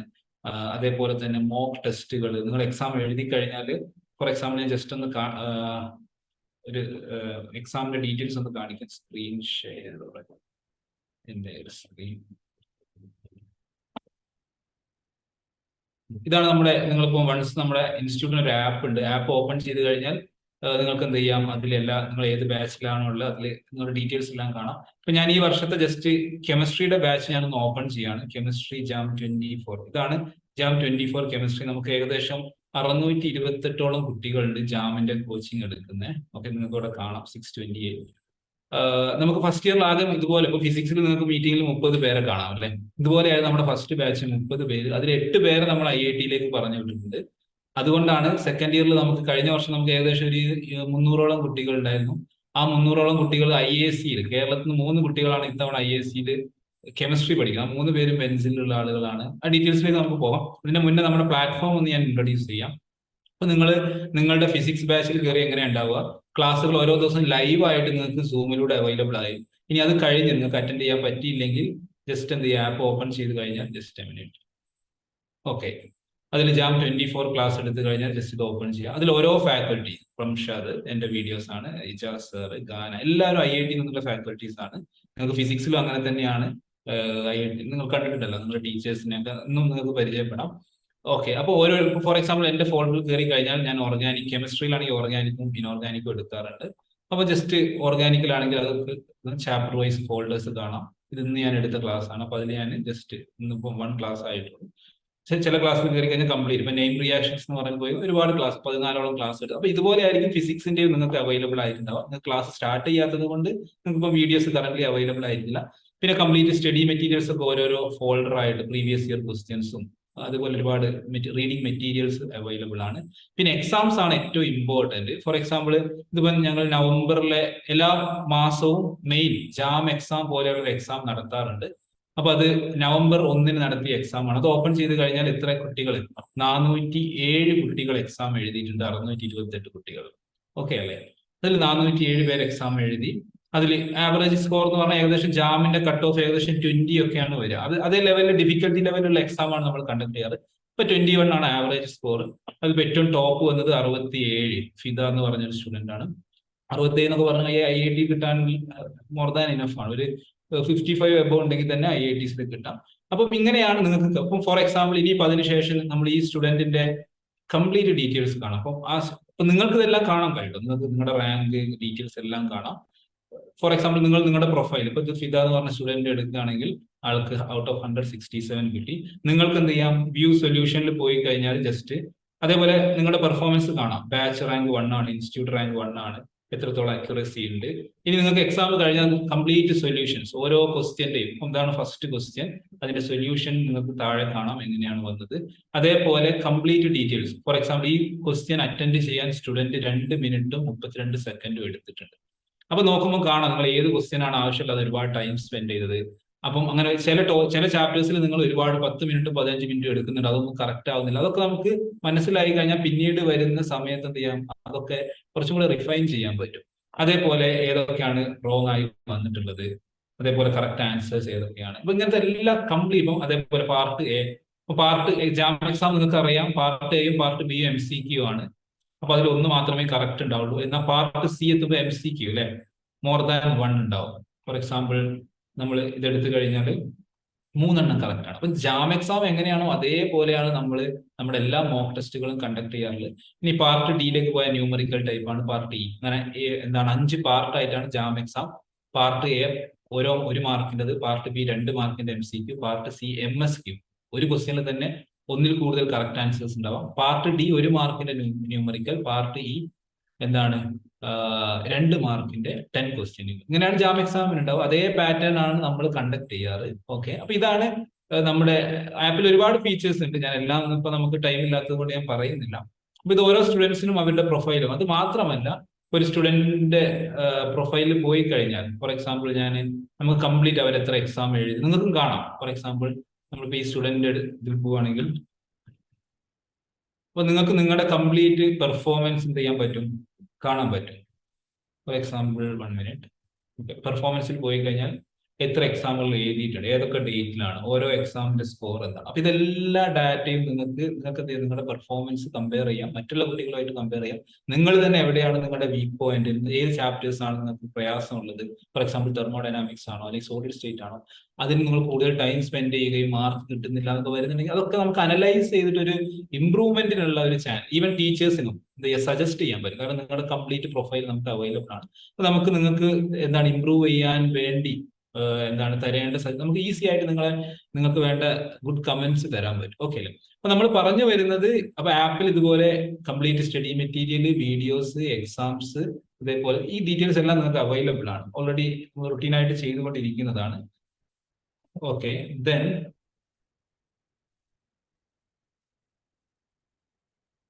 ഓക്കെ, അപ്പൊ നിങ്ങൾക്ക് സ്ലൈഡ് അല്ലേ കാണുന്നത്, അല്ലെങ്കിൽ ആപ്പ് തന്നെയാണോ കറന്റ്ലി വിസിബിൾ ആയിട്ടുള്ളത്? സ്ലൈഡ് അല്ലെ. അപ്പം ഞാൻ നേരത്തെ പറഞ്ഞ പോലെ പ്രീവിയസ് ഇയർ ക്വസ്റ്റ്യൻ സൊല്യൂഷൻ കാര്യങ്ങൾ, ഡെയിലി ക്ലാസ്സുകൾ, വൈകിട്ട് ക്ലാസ്സുകൾ ഉണ്ടാവും 1 to 1.5 hour. അത് ആപ്പിൽ അവൈലബിൾ ആയിരിക്കും. പിന്നെ മോക്ക് ടെസ്റ്റും കാര്യങ്ങളും എല്ലാം. അപ്പം ആ കാര്യം എന്തായാലും നിങ്ങൾ ഓക്കെ, ഞാൻ കൺവേ ചെയ്തു. ഇനി ഞാൻ ജസ്റ്റ് പറയുന്നത് നമുക്കിപ്പം ഈ വർഷമാണ് നമ്മൾ ഫിസിക്സ് സ്റ്റാർട്ട് ചെയ്യുന്നത്. നമ്മുടെ ടീമും കാര്യങ്ങളൊക്കെ ഓൾറെഡി നമ്മൾ പറഞ്ഞിട്ടുണ്ട്. ഞങ്ങൾ ജസ്റ്റ് ലാസ്റ്റ് ഒരു 1 year ബാച്ചിന്റെ റിസൾട്ട് ഞാൻ ജസ്റ്റ് ഒന്ന് കാണിക്കുകയാണ്. ഗേറ്റ് എന്ന് പറഞ്ഞൊരു എക്സാം ഉണ്ട്. ഗേറ്റ് നിങ്ങൾ ആരെങ്കിലും അപ്ലൈ ചെയ്തിട്ടുണ്ടോ? ഗേറ്റ് ഫിസിക്സ് ആരെങ്കിലും അപ്ലൈ ചെയ്തിട്ടുണ്ടോ? ഗേറ്റ് എന്ന് പറഞ്ഞൊരു എക്സാം ഉണ്ട്. ഗേറ്റ് പലപ്പോഴും PG കഴിഞ്ഞിട്ടുള്ള കുട്ടികൾ എഴുതാറ്. PG കംപ്ലീറ്റ് ചെയ്ത കുട്ടികൾ എഴുതുന്നതാണ്. ഇതുണ്ടെങ്കിൽ നമുക്ക് റിസർച്ചിന് പോകാം, ജോബിലേക്ക് പോകാം. പക്ഷെ ഡിഗ്രി 3rd yearsനും എഴുതാം. 2 വർഷം മുന്നേ മുതൽ ഡിഗ്രി 3rd yearsനും എഴുതാമെന്ന് IITs അലൗ ചെയ്തിട്ടുണ്ട്. അപ്പം പലപ്പോഴും നമ്മൾ ഇതൊന്നും അറിയാറ് പോലും. പക്ഷെ നിങ്ങൾ കെമിസ്ട്രിയിൽ ഞാൻ നേരത്തെ പറഞ്ഞ പോലെ തന്നെ ആയിരുന്നു IIT മദ്രാസിൽ 2021 വരെ ഒരു സ്റ്റുഡന്റോ 2 സ്റ്റുഡന്റോ, ഐസർ ട്രിവാൻഡ്രത്തും ഇതുപോലെയായിരുന്നു. ഒരു ഇൻസ്റ്റിറ്റ്യൂട്ടിലും കേരളത്തിൽ നിന്ന് മോർ ദാൻ 1 or 2 ഉണ്ടാവാറില്ലായിരുന്നു. ആ ഒരു സിറ്റുവേഷനിൽ നിന്നാണ് ഞങ്ങൾ IIT നിൽക്കുമ്പോൾ അറ്റ്ലീസ്റ്റ് നമുക്ക് ഇതുപോലെയുള്ള നമ്മുടെ നാട്ടിലെ കുട്ടികൾ, എസ്പെഷ്യലി കൊറോണ സമയത്ത് നമുക്ക് ക്ലാസ്സുകൾ കൊടുക്കുകയും കൂടുതൽ കുട്ടികളെ എന്താണ് IITസിലേക്ക് കൊണ്ടുവരണം എന്നുള്ള ഒരു ഇൻട്രസ്റ്റിന്റെ പുറത്താണ് നമ്മൾ ഇത് സ്റ്റാർട്ട് ചെയ്യുന്നത്. അപ്പൊ ആ ഒരു പാഷനിൽ ചെയ്തത് കൊണ്ടാണ് വിത്തിൻ 1 year ഇത്രയും നല്ല റിസൾട്ട് ഉണ്ടാക്കാൻ പറ്റിയതും. ഞാൻ ഈ പറഞ്ഞ ഗേറ്റ് എന്ന് പറഞ്ഞ എക്സാം BSc പഠിക്കുന്ന, നിങ്ങളിപ്പം 3rd year ഫിസിക്സ് ആണ്, 3rd year കെമിസ്ട്രിയിലെ കഴിഞ്ഞ വർഷം 14ഓളം കുട്ടികൾ BSc കുട്ടികളെ ഗേറ്റ് ക്വാളിഫൈ ചെയ്യിപ്പിച്ചു. അവർക്ക് ജസ്റ്റ് MSc കഴിഞ്ഞാൽ മതി, മാസത്തിൽ 42,000 രൂപ ഫെലോഷിപ്പോട് കൂടി റിസർച്ച് ചെയ്യാൻ പോയി. ഇനി വേറൊരു എക്സാം പാസ്സാവേണ്ട ആവശ്യമൊന്നുമില്ല. ഈ സ്റ്റുഡൻസിന് ഇനി ഒരു എക്സാമും എഴുതണ്ട, ജസ്റ്റ് അവർക്ക് എന്ത് ചെയ്യാം, IITയിലോ NITയിലോ ഐസറിലോ പോയിട്ട് എന്ത് ചെയ്യാം, PhDക്ക് ജസ്റ്റ് രജിസ്റ്റർ ചെയ്താൽ മതി, മാസത്തിൽ 42,000 BSc കുട്ടികളാണ് കേട്ടോ ഇവരെല്ലാവരും. ഓക്കെ, ആരും റിപ്പീറ്റ് ചെയ്തവരല്ല. ഈ പിക്ചറിൽ കാണുന്ന എല്ലാവരും BSc ഓൺ ഗോയിങ് സ്റ്റുഡൻസ് ആയിരുന്നു. ഓക്കെ, ഇത് ഗേറ്റ് ക്വാളിഫൈ ചെയ്ത MSc കുട്ടി, അത് നിങ്ങൾക്ക് ഇപ്പം ആവശ്യം വരുന്നതല്ല. ഇത് കഴിഞ്ഞ വർഷത്തെ നിങ്ങൾ കാസർഗോഡ് നിന്നുള്ള ആരെങ്കിലും ഉണ്ടോ? കാസർഗോഡ് നിന്ന് ആരെങ്കിലും ഉണ്ടോ? ഇല്ല. കാസർഗോഡുള്ള നെഹ്റു കോളേജ് എന്ന് പറഞ്ഞിട്ട് കോളേജ്, ഈവൻ PG പോലും ഇല്ലാത്ത ഒരു കോളേജാണ്. ചിലപ്പോൾ അത്ര നിങ്ങൾ നെഹ്റു കോളേജ് കാസർഗോഡ് കേട്ടിട്ടുണ്ടോ ആരെങ്കിലും? യെസ് പറഞ്ഞോ? കേരളത്തിൽ ഒരുപാട് കോളേജ് നിങ്ങൾക്ക് famous, Maharajas, Devagiri college, Farook college, പല കോളേജുകൾ നിങ്ങൾക്ക് ഫേമസ്. അത്ര പോലും മീൻസ് ഈവൻ ഒരു PG ഡിപ്പാർട്ട്മെന്റ് ഇല്ലാത്ത കോളേജിൽ പഠിച്ച സ്റ്റുഡന്റ് ആണ് രേഷ്മ. ഞങ്ങൾ കഴിഞ്ഞ ബാച്ചിലെ സ്റ്റുഡന്റ് ആണ്. ആള് കഴിഞ്ഞ വർഷം ക്വാളിഫൈ ചെയ്യാത്ത ഒരു എക്സാം പോലില്ല. കുസാറ്റ് എക്സാം ഫസ്റ്റ് റാങ്ക് ആണ്, ഐസർ ട്രിവാൻഡ്രത്തിന്റെ എക്സാം ഫസ്റ്റ് റാങ്ക് ആണ്, Goa entrance exam first rank ആണ്, JNCSR, ജാം, ഗേറ്റ്. BSc പഠിച്ചുകൊണ്ടിരിക്കുമ്പോൾ ഇതുപോലെയുള്ള ഒരു കോളേജിൽ നിന്ന് ഞങ്ങൾ എടുത്തു വന്ന സ്റ്റുഡന്റ് ആണ്. ആള് കോഴ്സ് കഴിഞ്ഞു പോകുമ്പോൾ ഈ രീതിയിലാണ് ബെൻസിലിൽ നിന്നും പോയിട്ടുണ്ടായിരുന്നത്. ഇത് മാത്രമല്ല, ഈ 3 പേര് IACയിൽ കിട്ടാൻ എത്രത്തോളം ബുദ്ധിമുട്ടാണെന്നുള്ളത് നിങ്ങൾക്ക് എല്ലാവർക്കും അറിയാം അല്ലെ. ഈ വർഷം IACയിൽ 3 പേര് നമ്മുടെ കുട്ടികൾ പഠിക്കുന്നുണ്ട്. അതേപോലെ JNCSR, IAC പോലെ തന്നെ ഏറ്റവും നല്ല റിസർച്ച് ഇൻസ്റ്റിറ്റ്യൂട്ട് ആണ്. അവിടേക്കും കേരളത്തിൽ നിന്ന് പോയ 3 പേര് നമ്മുടെ കുട്ടികളാണ്. അപ്പൊ നമ്മളിതൊരു ഒരു നോർമൽ കോച്ചിങ് പരിപാടിയല്ല. നമ്മുടെ ഹയസ്റ്റ് പ്രയോറിറ്റി എന്ന് പറഞ്ഞാൽ നമ്മുടെ അതേ ടീം, ഇപ്പം കെമിസ്ട്രിക്കാര്, ഫിസിക്സിലുള്ള നമ്മുടെ ജൂനിയർ സ്റ്റുഡൻസ് നമ്മൾ എങ്ങനെയാണോ IITയിലൊക്കെ പഠിക്കാൻ നമുക്ക് പറ്റിയത് അതുപോലെ, അപ്പം അവിടെ ചെന്നപ്പോഴുള്ള ഒരുപാട് അഡ്വാൻറ്റേജ്, ചെന്നപ്പോൾ നമുക്കുണ്ടായ ഡിഫറൻസ് നമ്മുടെ ജൂനിയർ കുട്ടികൾക്ക് വരിക എന്നുള്ള അൾട്ടിമേറ്റ് ഇൻട്രസ്റ്റിന്റെ പുറത്ത് ചെയ്യുന്നത് കൊണ്ടാണ് വിത്തിൻ 1 year. നിങ്ങൾ പല ഇൻസ്റ്റിറ്റ്യൂട്ടും 10 കൊല്ലം 15 കൊല്ലം അവരൊക്കെ കണ്ടിട്ടുണ്ടാവും. ഈവൻ ഇത് നമ്മളൊരു സപ്പോർട്ട് കൊടുക്കുക എന്നുള്ളതാണ് നമ്മൾ, അല്ലാതെ നമ്മളൊരു കോച്ചിങ് ആ ഒരു ആംഗിളിലല്ല നമ്മളിത് സ്റ്റാർട്ട് ചെയ്തത് തന്നെ. പക്ഷെ ഡെഫിനറ്റ് ആയിട്ട് ഇപ്പൊ കെമിസ്ട്രി തുടങ്ങിയ പോലെ ഫിസിക്സ് എക്സ്ട്രാ, ഈവൻ കെമിസ്ട്രിയേക്കാളും നല്ല ഒരു ഫാക്കൽറ്റി പൂളാണ്. ഇപ്പൊ കെമിസ്ട്രിയിൽ ഞങ്ങൾ 2-3 പേരൊക്കെ പഠിപ്പിക്കാൻ ഉണ്ടാവാറുള്ളൂ. ഫിസിക്സിൽ അതിനേക്കാളും ഒരു 4 times ബെറ്റർ സ്ട്രെങ്ത് ഉള്ള ഒരു ഫാക്കൽറ്റി ടീമാണ് ഡെഫിനറ്റ് ആയിട്ടും. അപ്പം ഇതിനേക്കാളും നല്ല റിസൾട്ട് ഡെഫിനറ്റ് ആയിട്ട് ഉണ്ടാക്കാൻ പറ്റും. ഓക്കെ അല്ലേ? അപ്പൊ JNCSRൽ 3 പേരുണ്ട് ഇത്തവണ.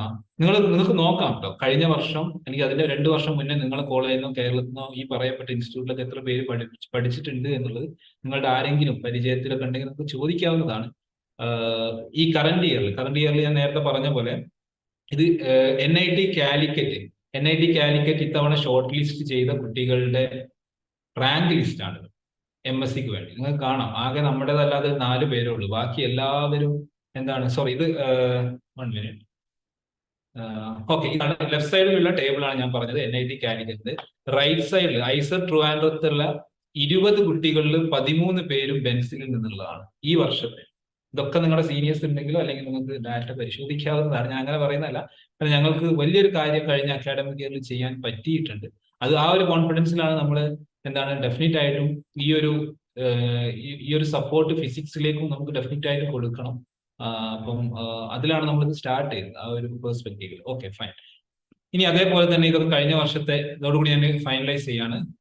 കേരളത്തിൽ നടന്ന കെമിസ്ട്രിയുടെ പറയുകയാണെങ്കിൽ ഫസ്റ്റ് റാങ്ക് ജാം എക്സാമിന് കേരളയിലെ ഫസ്റ്റ് റാങ്ക് നമ്മുടെ സ്റ്റുഡന്റ് ആണ്. IISER Trivandrum first rank, Kerala and Calicut university, ഈ 2 യൂണിവേഴ്സിറ്റി സെന്ററിലേക്കുള്ള എക്സാമിന് ഫസ്റ്റ് റാങ്ക് നമ്മുടെ സ്റ്റുഡന്റ് ആണ്. JNCSRൽ കേരളത്തിൽ നിന്ന് സെലക്ഷൻ കിട്ടിയ PhDക്ക് കിട്ടിയ ഒരാൾ നമ്മുടെയാണ്. അതല്ലാതെ MScക്ക് 2 പേരും, മൊത്തം 3 പേരാണ് കിട്ടിയത്. CUSAT first rank, ISC, MG university first rank എന്ന് പറഞ്ഞാൽ ഇതൊക്കെ ഉള്ളൂ കേരളത്തിൽ. കേരളത്തിൽ നടന്ന അല്ലെങ്കിൽ നമ്മൾ പൊതുവെ കഴിഞ്ഞ വർഷം അക്കാഡമിക് ഇയറിൽ നടന്ന എല്ലാ എക്സാമിലും നമ്മുടെ കുട്ടികളെ നമുക്ക് എത്തിക്കാൻ പറ്റും. അതുകൊണ്ടാണ് ഇത്തവണ ഞങ്ങൾ കഴിഞ്ഞ വർഷം സ്റ്റാർട്ട് ചെയ്യുമ്പോൾ 30 പേരും ഉള്ളത്. ഇത്തവണ നിങ്ങൾ കണ്ടല്ലോ 628 കുട്ടികളാണ് ഈ വർഷം നമ്മുടെ കൂടെ പഠിക്കുന്നത്. അപ്പം അത് ഒരു വർഷം കൊണ്ട് വരുന്നത് നമ്മളെന്താണ് ആ രീതിയിലാണ് കുട്ടികൾ ട്രീറ്റ് ചെയ്യുന്നത്, അവർക്ക് വേണ്ട കാര്യങ്ങൾ സപ്പോർട്ട് ചെയ്യുന്നത്. വിത്തിൻ 1 ഇയർ കൊണ്ട് ഈ തരത്തിൽ കുട്ടികൾ എന്തെങ്കിലും പെർഫോം ചെയ്യും. ഇപ്പൊ കുസാറ്റ് എടുക്കുകയാണെങ്കിൽ, കുസാറ്റ് നിങ്ങൾക്ക് എല്ലാവർക്കും അറിയുന്നല്ലേ, അവിടെ ആദ്യത്തെ 32 കുട്ടികളിൽ 22, ഒരാളെങ്കിൽ ഞാൻ ഒരു ഹെന്ന എന്ന് പറഞ്ഞ കുട്ടിയുണ്ട്, അതിപ്പോ ഞാൻ ഈ പോസ്റ്റ് ഇത് ചെയ്യുന്ന സമയത്ത് ആളുടെ ഡീറ്റെയിൽസ് എനിക്ക് കിട്ടിയില്ല. 22 പേര്, 1, 2, 3, 4, 5, 6 എല്ലാം നമ്മുടെ കുട്ടികൾ തന്നെ ആയിരുന്നു. ഓക്കെ, അപ്പൊ ഇതാണ് ISC പോയ കുട്ടികൾ, ഇതൊക്കെ ജാം ക്വാളിഫൈ ചെയ്ത കുട്ടികളാണ്. ഓക്കെ, അപ്പൊ ഞാൻ ഇനി ഒരുപാട് ഇലാബറേറ്റ് ചെയ്തില്ല, ഞാൻ ഒറ്റ കാര്യം കൂടെ പറഞ്ഞ് ഫൈനലൈസ് ചെയ്യാണ്. ഒന്നുമില്ല, നമ്മൾ ബട്ടർഫ്ലൈ എഫക്ട് എന്നൊക്കെ നിങ്ങൾ ചിലപ്പോൾ കേട്ടിട്ടുണ്ടാകും. ബട്ടർഫ്ലൈ എഫക്ട് എന്ന് പറഞ്ഞാൽ ഒന്നുമില്ല, ഒരു ചെറിയ കാര്യത്തെ വലിയ കാര്യം കൊണ്ട് കോറിലേറ്റ് ചെയ്യുന്നതിനെയാണ് നമ്മൾ ബട്ടർഫ്ലൈ എഫക്ട് എന്ന് പറയുന്നത്. പണ്ടൊക്കെ നിങ്ങൾക്ക് അറിയാം, ജപ്പാൻ പോലെയുള്ള ഒരുപാട് ഐലൻഡ് അല്ലെങ്കിൽ ദ്വീപായിട്ട് നിൽക്കുന്ന രാജ്യങ്ങളിലൊക്കെ എപ്പോഴും സുനാമിയും കാര്യങ്ങളൊക്കെ വരാറുണ്ട് അല്ലെ. അപ്പൊ പണ്ട് ഒരു 50 to 100 ഇയേഴ്സ് ബാക്ക് അവർ ഈ ബട്ടർഫ്ലൈസിന്റെ ക്യാരക്ടർ നോക്കിയിട്ട് സുനാമി വരാൻ, ഇപ്പൊ നമുക്കറിയാം സുനാമി വരാൻ പോകുന്നത് നേരത്തെ അറ്റ്ലീസ്റ്റ് ഒരു 12 അവേഴ്സോ 24 അവേഴ്സ് മുന്നേ, അല്ലെങ്കിൽ അറ്റ്ലീസ്റ്റ് ഒരു എക്സ് എമൗണ്ട് ഓഫ് ടൈം മുന്നേ നമുക്ക് പ്രെഡിക്ട് ചെയ്യാൻ പറ്റുന്നുണ്ടല്ലേ, ഒരുപാട് അഡ്വാൻസ്ഡ് ആയി കാര്യങ്ങളൊക്കെ. എന്നാൽ പണ്ട് ഈ ബട്ടർഫ്ലൈസിന്റെ വിങ്സിന്റെ ഡയറക്ഷൻ ഒക്കെ നോക്കി ആളുകൾ പ്രെഡിക്ട് ചെയ്യുന്നു. അപ്പൊ ചെറിയൊരു ബട്ടർഫ്ലൈ വെച്ചിട്ട് വലിയൊരു കാര്യത്തെ കോറിലേറ്റ് ചെയ്യാൻ പറ്റുന്നത്, അപ്പൊ ഒരു ചെറിയ കാര്യത്തെ വലിയ കാര്യവുമായി കോറിലേറ്റ് ചെയ്യുന്നതിനാണ് നമ്മൾ ബട്ടർഫ്ലൈ എഫക്ട് എന്ന് പറയാം. എനിക്കിപ്പോ നിങ്ങളോട് പറയാനുള്ളത് അതാണ്. നിങ്ങൾക്കിപ്പോ നിങ്ങളുടെ ഒരു 3 മാസം MSc BSc കഴിയാനും, പിന്നെ അക്കാഡമിക് ഇയർ നോക്കുകയാണെങ്കിൽ ഒരു 1 ഇയർ MSc, 1 ഇയർ മെയിൻ ആയിട്ട് പ്രൊജക്ട് ഒക്കെ ഉണ്ടാവുക എന്ന് പറഞ്ഞാൽ ഒരു 1.5 വർഷം 2 വർഷം ഇനി കാര്യമായിട്ട് പഠിക്കാനുള്ളൂ. ഈ 1-2 വർഷത്തെ പഠനം കൊണ്ട് നിങ്ങളുടെ അടുത്ത 40 വർഷം നിങ്ങളൊരു ONGCയോ അല്ലെങ്കിൽ റിസർച്ചോ അല്ലെങ്കിൽ സയന്റിസ്റ്റോ, ഇപ്പൊ ബാർക്കിലൊക്കെ സയന്റിസ്റ്റ് ആവാൻ ജസ്റ്റ് MSc മതി, ഇനി പ്രത്യേക കോഴ്സ് ഒന്നും ഇല്ല. അവിടെ ജോയിൻ ചെയ്താൽ MSc കഴിഞ്ഞ് ഗേറ്റ് ഒക്കെ കിട്ടി അവിടെ ജോയിൻ ചെയ്താൽ നിങ്ങൾ നാളെ മുതൽ സയന്റിസ്റ്റ് എന്നാണ് അറിയപ്പെടുക. ONGCയിൽ ജോലി കിട്ടിയാൽ MSc കഴിഞ്ഞ ഉടനെ, ഇപ്പൊ നേരത്തെ പറഞ്ഞ BSc കുട്ടികൾ ഗേറ്റ് എഴുതി, ആ ഗേറ്റ് ഒരു 100 റാങ്കിന്റെ ഉള്ളിൽ വന്നാൽ നിങ്ങൾക്ക് MSc കഴിഞ്ഞ ഉടനെ 1.5 ലക്ഷം 2 ലക്ഷം രൂപ പെർ മന്ത് മാസം സാലറി കിട്ടി പോവാം. അത് ഒരു മാസത്തെ കാര്യമല്ല, അടുത്ത 40, നിങ്ങൾ 23-ാമത്തെ വയസ്സിൽ ജോലി കയറിയ 33, 43, 53 സെൻട്രൽ ഗവൺമെന്റിന്റെ പല ജോലികളും 65, 60 റിട്ടയർമെന്റ്. അപ്പൊ അടുത്ത 40 കൊല്ലം കാര്യങ്ങൾ എന്തൊക്കെ ആവണമെന്ന് നിങ്ങൾക്ക് തീരുമാനിക്കാൻ കഴിയും ഈ ഒരു വർഷം കൊണ്ടും 2 വർഷം കൊണ്ടും. അപ്പൊ ഈ 1 വർഷം 2 വർഷം വെറുതെ നിങ്ങൾ ഒരു സാധാരണ എല്ലാവരും കോളേജിൽ പോകുന്ന പോലെ പോയി വന്നു, ദിവസം കഴിഞ്ഞ് പോയി, സെമസ്റ്റർ എക്സാം കഴിഞ്ഞു, എല്ലാവരും പോലെ ഇനി എന്ത് ചെയ്യണമെന്ന് കോഴ്സ് കഴിഞ്ഞിട്ട് ആലോചിച്ചു, കുറെ പേര് അങ്ങോട്ട് പോയി ഇങ്ങോട്ട് പോയി, ഇങ്ങനെയാണ്. നിങ്ങളൊരു ആവറേജ് ഓർ നോർമൽ ഇൻഡിവിജ്വൽ ആയിട്ടാണ് മുന്നോട്ട് പോകാൻ ഉദ്ദേശിക്കുന്നത് എങ്കിൽ ഇതിലൊന്നും കാര്യമില്ല. നിങ്ങളൊരു എക്സ്ട്രാ ഓർഡിനറി ആയി കഴിഞ്ഞാൽ നിങ്ങൾക്ക് ഒരുപാട് കാര്യങ്ങൾ ചെയ്യാൻ കഴിയും. നിങ്ങൾ ചെയ്യുന്ന ഓരോ ആക്ടിവിറ്റീസിലും നിങ്ങൾ എന്ത് ചെയ്യണം, എക്സ്ട്രാ ഓർഡിനറി ആവണം. അപ്പം അതാണ് പറയുന്നത്, ഈ ഒരു 1-2 വർഷം നിങ്ങൾക്ക് വളരെ വൈസായിട്ട് കാര്യങ്ങൾ അല്ലെങ്കിൽ വളരെ ഡിസിപ്ലിൻഡ് ആയിട്ട് കാര്യങ്ങൾ ചെയ്യാൻ പറ്റിയ അടുത്ത 40 ഇയേഴ്സിനെ കുറിച്ച് നിങ്ങൾ വെറീഡ് ആവണം. അപ്പൊ അതാണ് ഞാൻ ഈ ബട്ടർഫ്ലൈ എഫക്ട് കൊണ്ട് ഉദ്ദേശിക്കുന്നത്. അപ്പൊ അത്രയും ക്രീം ടൈമാണ് നിങ്ങളുടെ മുന്നിലുള്ള ഈ വരുന്ന 1 or 2 ഇയേഴ്സ്. അപ്പൊ നിങ്ങൾ വർക്ക് ചെയ്യുക. ഇതുപോലെയുള്ള എക്സാംസ്, ജാം എക്സാം അല്ലെങ്കിൽ CUET എക്സാം, ഇതൊന്നും ഒരു ബാരിയർ അല്ല. അല്ലെങ്കിൽ നമുക്ക് എക്സാം എന്ന് കേൾക്കുമ്പോൾ നമുക്ക് എന്താണ് നമുക്കെന്തോ ഒരു ഡിഫിക്കൽട്ടി ഇല്ല. ആക്ച്വലി ഇതിനെ തിരിച്ചാക്കാണ്ടേ, ഇതൊക്കെ ഓപ്പർച്യൂണിറ്റീസ് ആണ്. ഇതൊരു എക്സാം ആയിട്ട് നിങ്ങൾ ഇതിനെ കാണുക. എനിക്ക് IIT പോകാനുള്ള ഒരു ഓപ്പർച്യൂണിറ്റിയാണ് ജാം എക്സാം, എനിക്ക് ഐസറിൽ പോകാനുള്ള ഒരു ഓപ്പർച്യൂണിറ്റിയാണ് ഐസറിന്റെ എൻട്രൻസ് എക്സാം, എനിക്ക് ഡൽഹി യൂണിവേഴ്സിറ്റിയിലോ അലിഗറിലോ പോകാനുള്ള ഒരു പോസിബിലിറ്റി അല്ലെങ്കിൽ ഓപ്പർച്യൂണിറ്റിയാണ് അതിന്റെ എക്സാം. അത് ഓപ്പർച്യൂണിറ്റീസ് ആണ്. അപ്പം സാധാരണ നമ്മൾ സെമസ്റ്റർ എക്സാം പോലെ ബേർഡൻ ആയിട്ട് കാണരുത്. നമുക്കൊരു ഗോൾഡൻ ഓപ്പർച്യൂണിറ്റിയാണ്. അപ്പൊ അതിനേക്ക് നമ്മൾ റെഡി ആയി നിൽക്കണം. ഓപ്പർച്യൂണിറ്റി നമ്മുടെ അടുത്തേക്ക് നമ്മൾ അറ്റ്ലീസ്റ്റ് റെഡി ആണല്ലോ അത് സ്വീകരിക്കാൻ വേണ്ടി. അപ്പൊ ഇത്രയും കാര്യങ്ങളൊക്കെയാണ് എനിക്ക് പറയാനുള്ളത്. അപ്പൊ ബാക്കി നമ്മുടെ നിങ്ങൾക്ക് കൂടുതൽ ഇന്ററാക്ട് ചെയ്യുന്ന നമ്മുടെ ഫിസിക്സുമായി ബന്ധപ്പെട്ട വലിയൊരു ടീമുണ്ട്. അപ്പൊ അവര് നിങ്ങളുമായിട്ട് സംസാരിക്കുന്നതാണ്. Okay, thank you. Ramshad sir, thank you. ഇത് നമുക്കൊരു വലിയൊരു റെസ്പോൺസിബിലിറ്റിയും കൂടിയാണ് റംഷാദ് സാർ ഇവിടെ വെച്ചിട്ടുള്ളത്. കാരണം കെമിസ്ട്രിയുടെ റിസൾട്ട് അതാണല്ലോ നമ്മുടെ ഇപ്പോഴത്തെ ഫസ്റ്റ് ടാർഗറ്റ്, അതിനോട് മാച്ച് ചെയ്യുന്ന റിസൾട്ട്. അപ്പൊ അതിന് ഓരോ സ്റ്റുഡൻസും. ഷബീബ് സാർ, അത് എനിക്കൊരിക്കലും പേടിയില്ല. കാരണം നമ്മുടെ കെമിസ്ട്രി ടീമിനെക്കാളും എത്രയോ നല്ല ടീമാണ് നിങ്ങളുടെ കയ്യിലുള്ളത്. അപ്പൊ അതുകൊണ്ട് അതൊരിക്കലും പ്രശ്നം വരേണ്ടതില്ല. ഓക്കെ. അപ്പൊ അടുത്ത നമുക്ക് നമ്മുടെ ഫാക്കൾട്ടീസിനൊക്കെ ഒന്ന് പരിചയപ്പെടാം. ആദ്യം എല്ലാ ഫാക്കൾട്ടീസും നമ്മുടെ ഒപ്പം തന്നെ ഉണ്ട്. ദിവ്യ മാഡം.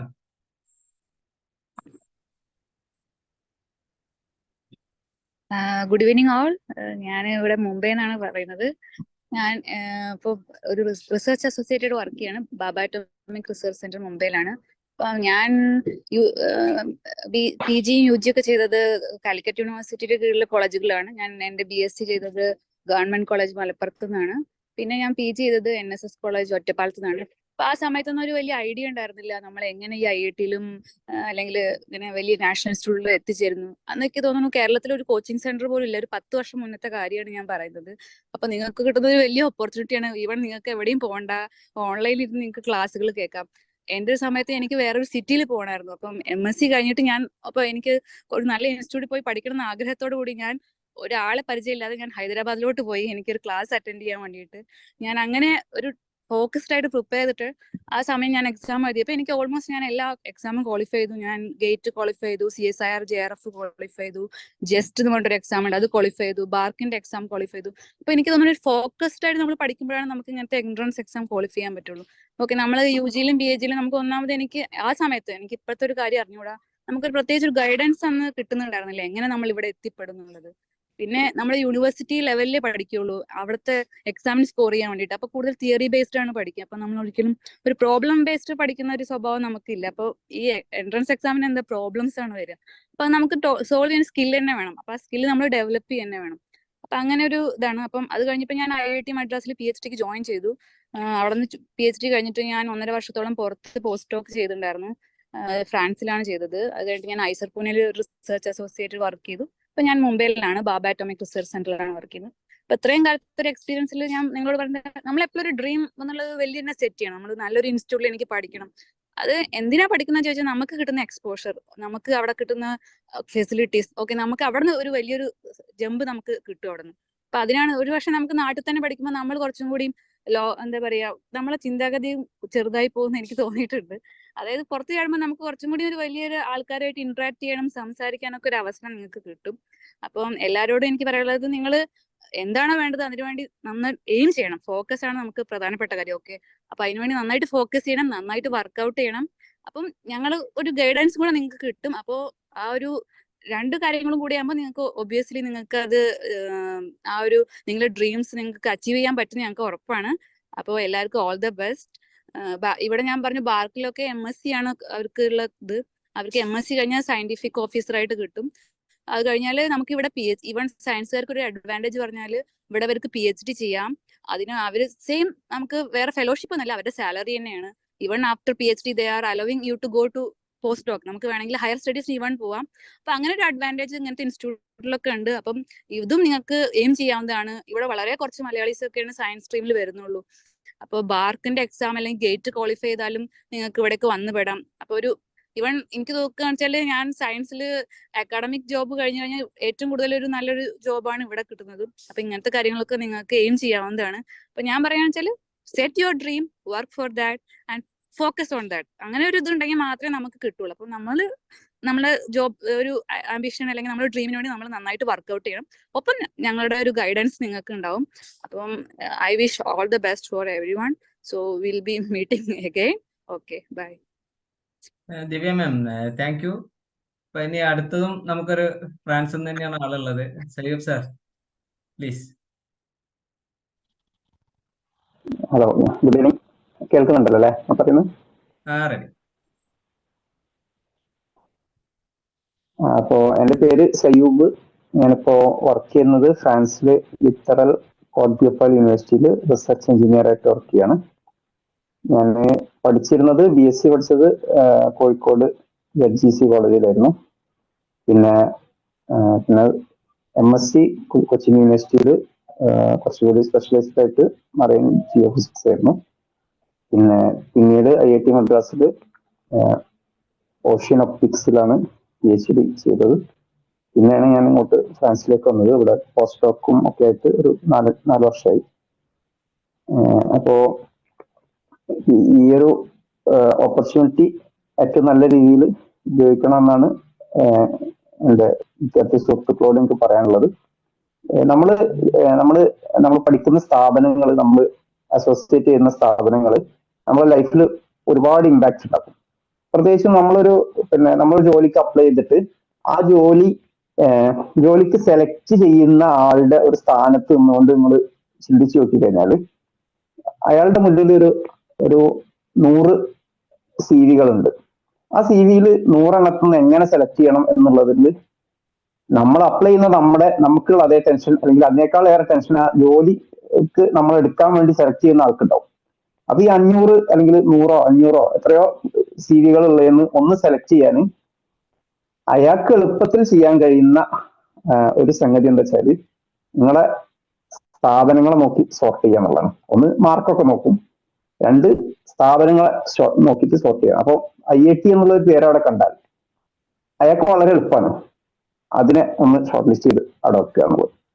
അപ്പോൾ ആ ഒരു ആംഗിൾ ചിന്തിച്ചു കഴിഞ്ഞാൽ നമുക്ക് കിട്ടുന്ന എക്സ്പോഷർ, നമ്മൾ എവിടെയാണ് നമ്മൾ പഠിക്കുന്നത് എന്നുള്ളത് ഭയങ്കര ഇമ്പോർട്ടൻ്റ് ആണ്. അപ്പോൾ പിന്നെ എൻ്റെ ഒരു ഫ്രണ്ട് ഉണ്ടായിരുന്നു. അപ്പോൾ അദ്ദേഹം IIT-യിൽ MSc ഒന്നല്ല പഠിച്ചത്, കുറച്ച് ഒരു 2 മാസം ഒരു പ്രൊജക്ട് അസിസ്റ്റന്റ് ആയിട്ട് ജസ്റ്റ് വർക്ക് ചെയ്തതാണ്. അപ്പൊ അത് കഴിഞ്ഞിട്ട് മൂപ്പര് പിന്നെ ഒരു MSc ഒക്കെ ചെയ്ത് മൂപ്പർക്ക് ഒരു ജോലിക്ക് അപ്ലൈ ചെയ്തപ്പോൾ മൂപ്പരുടെ ക്ലാസ്സിൽ മൂപ്പർക്കാണ് പെട്ടെന്ന് കിട്ടിയത്. അപ്പൊ അതിന് റീസൺ ആയിട്ട് പിന്നീട് മനസ്സിലായത് എന്താ വെച്ചാൽ അയാളിൽ 2 മാസം IIT-യിൽ വന്ന് ആ ഒരു IIT എന്നുള്ള പേര് അയാളുടെ CV-യിൽ അവിടെ ഉണ്ട്. ജസ്റ്റ് ആ ഒരു പേര് കൊണ്ട് മാത്രമാണ് ആ ജോലിയിലേക്ക് അയാൾക്ക് സെലക്ഷൻ കിട്ടിയത്. അപ്പോൾ ഈ ഒരു ആംഗിളിൽ ചിന്തിച്ചു കഴിഞ്ഞാൽ നമ്മൾ ചെയ്യുന്നത് ഒരേ സബ്ജക്റ്റ് ആണ് അല്ലെങ്കിൽ ഒരേ ലെവലിലുള്ള ഡിഗ്രിയാണ്, MSc ആണ് എന്ന് പറയുന്നത് കൊണ്ട് കാര്യമില്ല. പക്ഷെ നമ്മൾ ആ ചെയ്യുന്ന സ്ഥാപനം, അതിന്റെ പേര് എന്നുള്ളത് ഭയങ്കര ഇമ്പാക്ട്ഫുൾ ആയിരിക്കും എന്നുള്ളതാണ്. അപ്പൊ അതുകൊണ്ട് തന്നെയാണ് നമ്മൾ ഇങ്ങനെ ഒന്ന് ആത്മാർത്ഥമായിട്ടൊന്ന് പിന്നെ ഹാർഡായിട്ട് വർക്ക് ചെയ്യുകയും സ്മാർട്ടായിട്ട് വർക്ക് ചെയ്യുകയും ഫോക്കസ്ഡ് ആയിട്ട് വർക്ക് ചെയ്യുകയും ചെയ്തിട്ട് നമ്മൾ ഇത്തരം സ്ഥാപനങ്ങളിൽ എത്തിപ്പെടാൻ ശ്രമിക്കേണ്ടതിന്റെ ഒരു ആവശ്യകത, പ്രത്യേകിച്ച് നമ്മുടെ ഒരു ഫ്യൂച്ചർ മുന്നിൽ കണ്ടുകൊണ്ട് നിൽക്കുമ്പോൾ. അപ്പോ അത് ജസ്റ്റ് ആ ഒരു കാര്യം ഒന്ന് ഓർമ്മപ്പെടുത്തി എന്നേ ഉള്ളൂ. അപ്പോൾ തീർച്ചയായിട്ടും നമുക്ക് നിങ്ങളുടെ ആ ഒരു ആഗ്രഹം അല്ലെങ്കിൽ ആ ഒരു ഗോൾ അച്ചീവ് ചെയ്യാനുള്ള ആ ഒരു യാത്രയിൽ നിങ്ങൾക്ക് കട്ട സപ്പോർട്ടായിട്ട് ഞങ്ങൾ എല്ലാവരും നിങ്ങളുടെ കൂടെ ഉണ്ടാവും എന്ന് മാത്രം പറയുകയാണ്. നന്ദി, ഗുഡ് ബൈ. സയ്യൂബ് സാർ പറഞ്ഞതിൽ ഒന്നുകൂടി ആഡ് ചെയ്യാണ്ട്, അതായത് ഫസ്റ്റ് ഒരു നല്ലൊരു ഇൻസ്റ്റിറ്റ്യൂട്ടിൽ കയറുക എന്നുള്ളത് ബുദ്ധിമുട്ടുള്ളൂ, പിന്നെ നല്ല ഇൻസ്റ്റിറ്റ്യൂട്ടുകളിലൂടെ യാത്ര ചെയ്യാൻ വളരെ എളുപ്പമാണ്. അപ്പോൾ ഫസ്റ്റ് ഒരു സ്റ്റെപ്പ് മാത്രമേ പ്രയാസമുള്ളൂ. ഇപ്പോൾ നവാസ് സാറും നമ്മുടെ കൂടെ ഉണ്ട്. നവാസ് സാറിന് ഒരുപാട് പേര് ഇവിടെ അറിയുന്നവരുണ്ടാവും. IIT ഡൽഹിയിൽ നിന്ന് PhD കഴിഞ്ഞ നവാസ് സാർ.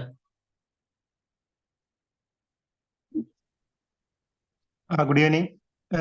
എൻ്റെ പേര് നവാസ്. ഞാൻ തിരൂർ ഗവൺമെന്റ് കോളേജിലാണ് BSc ചെയ്തത്.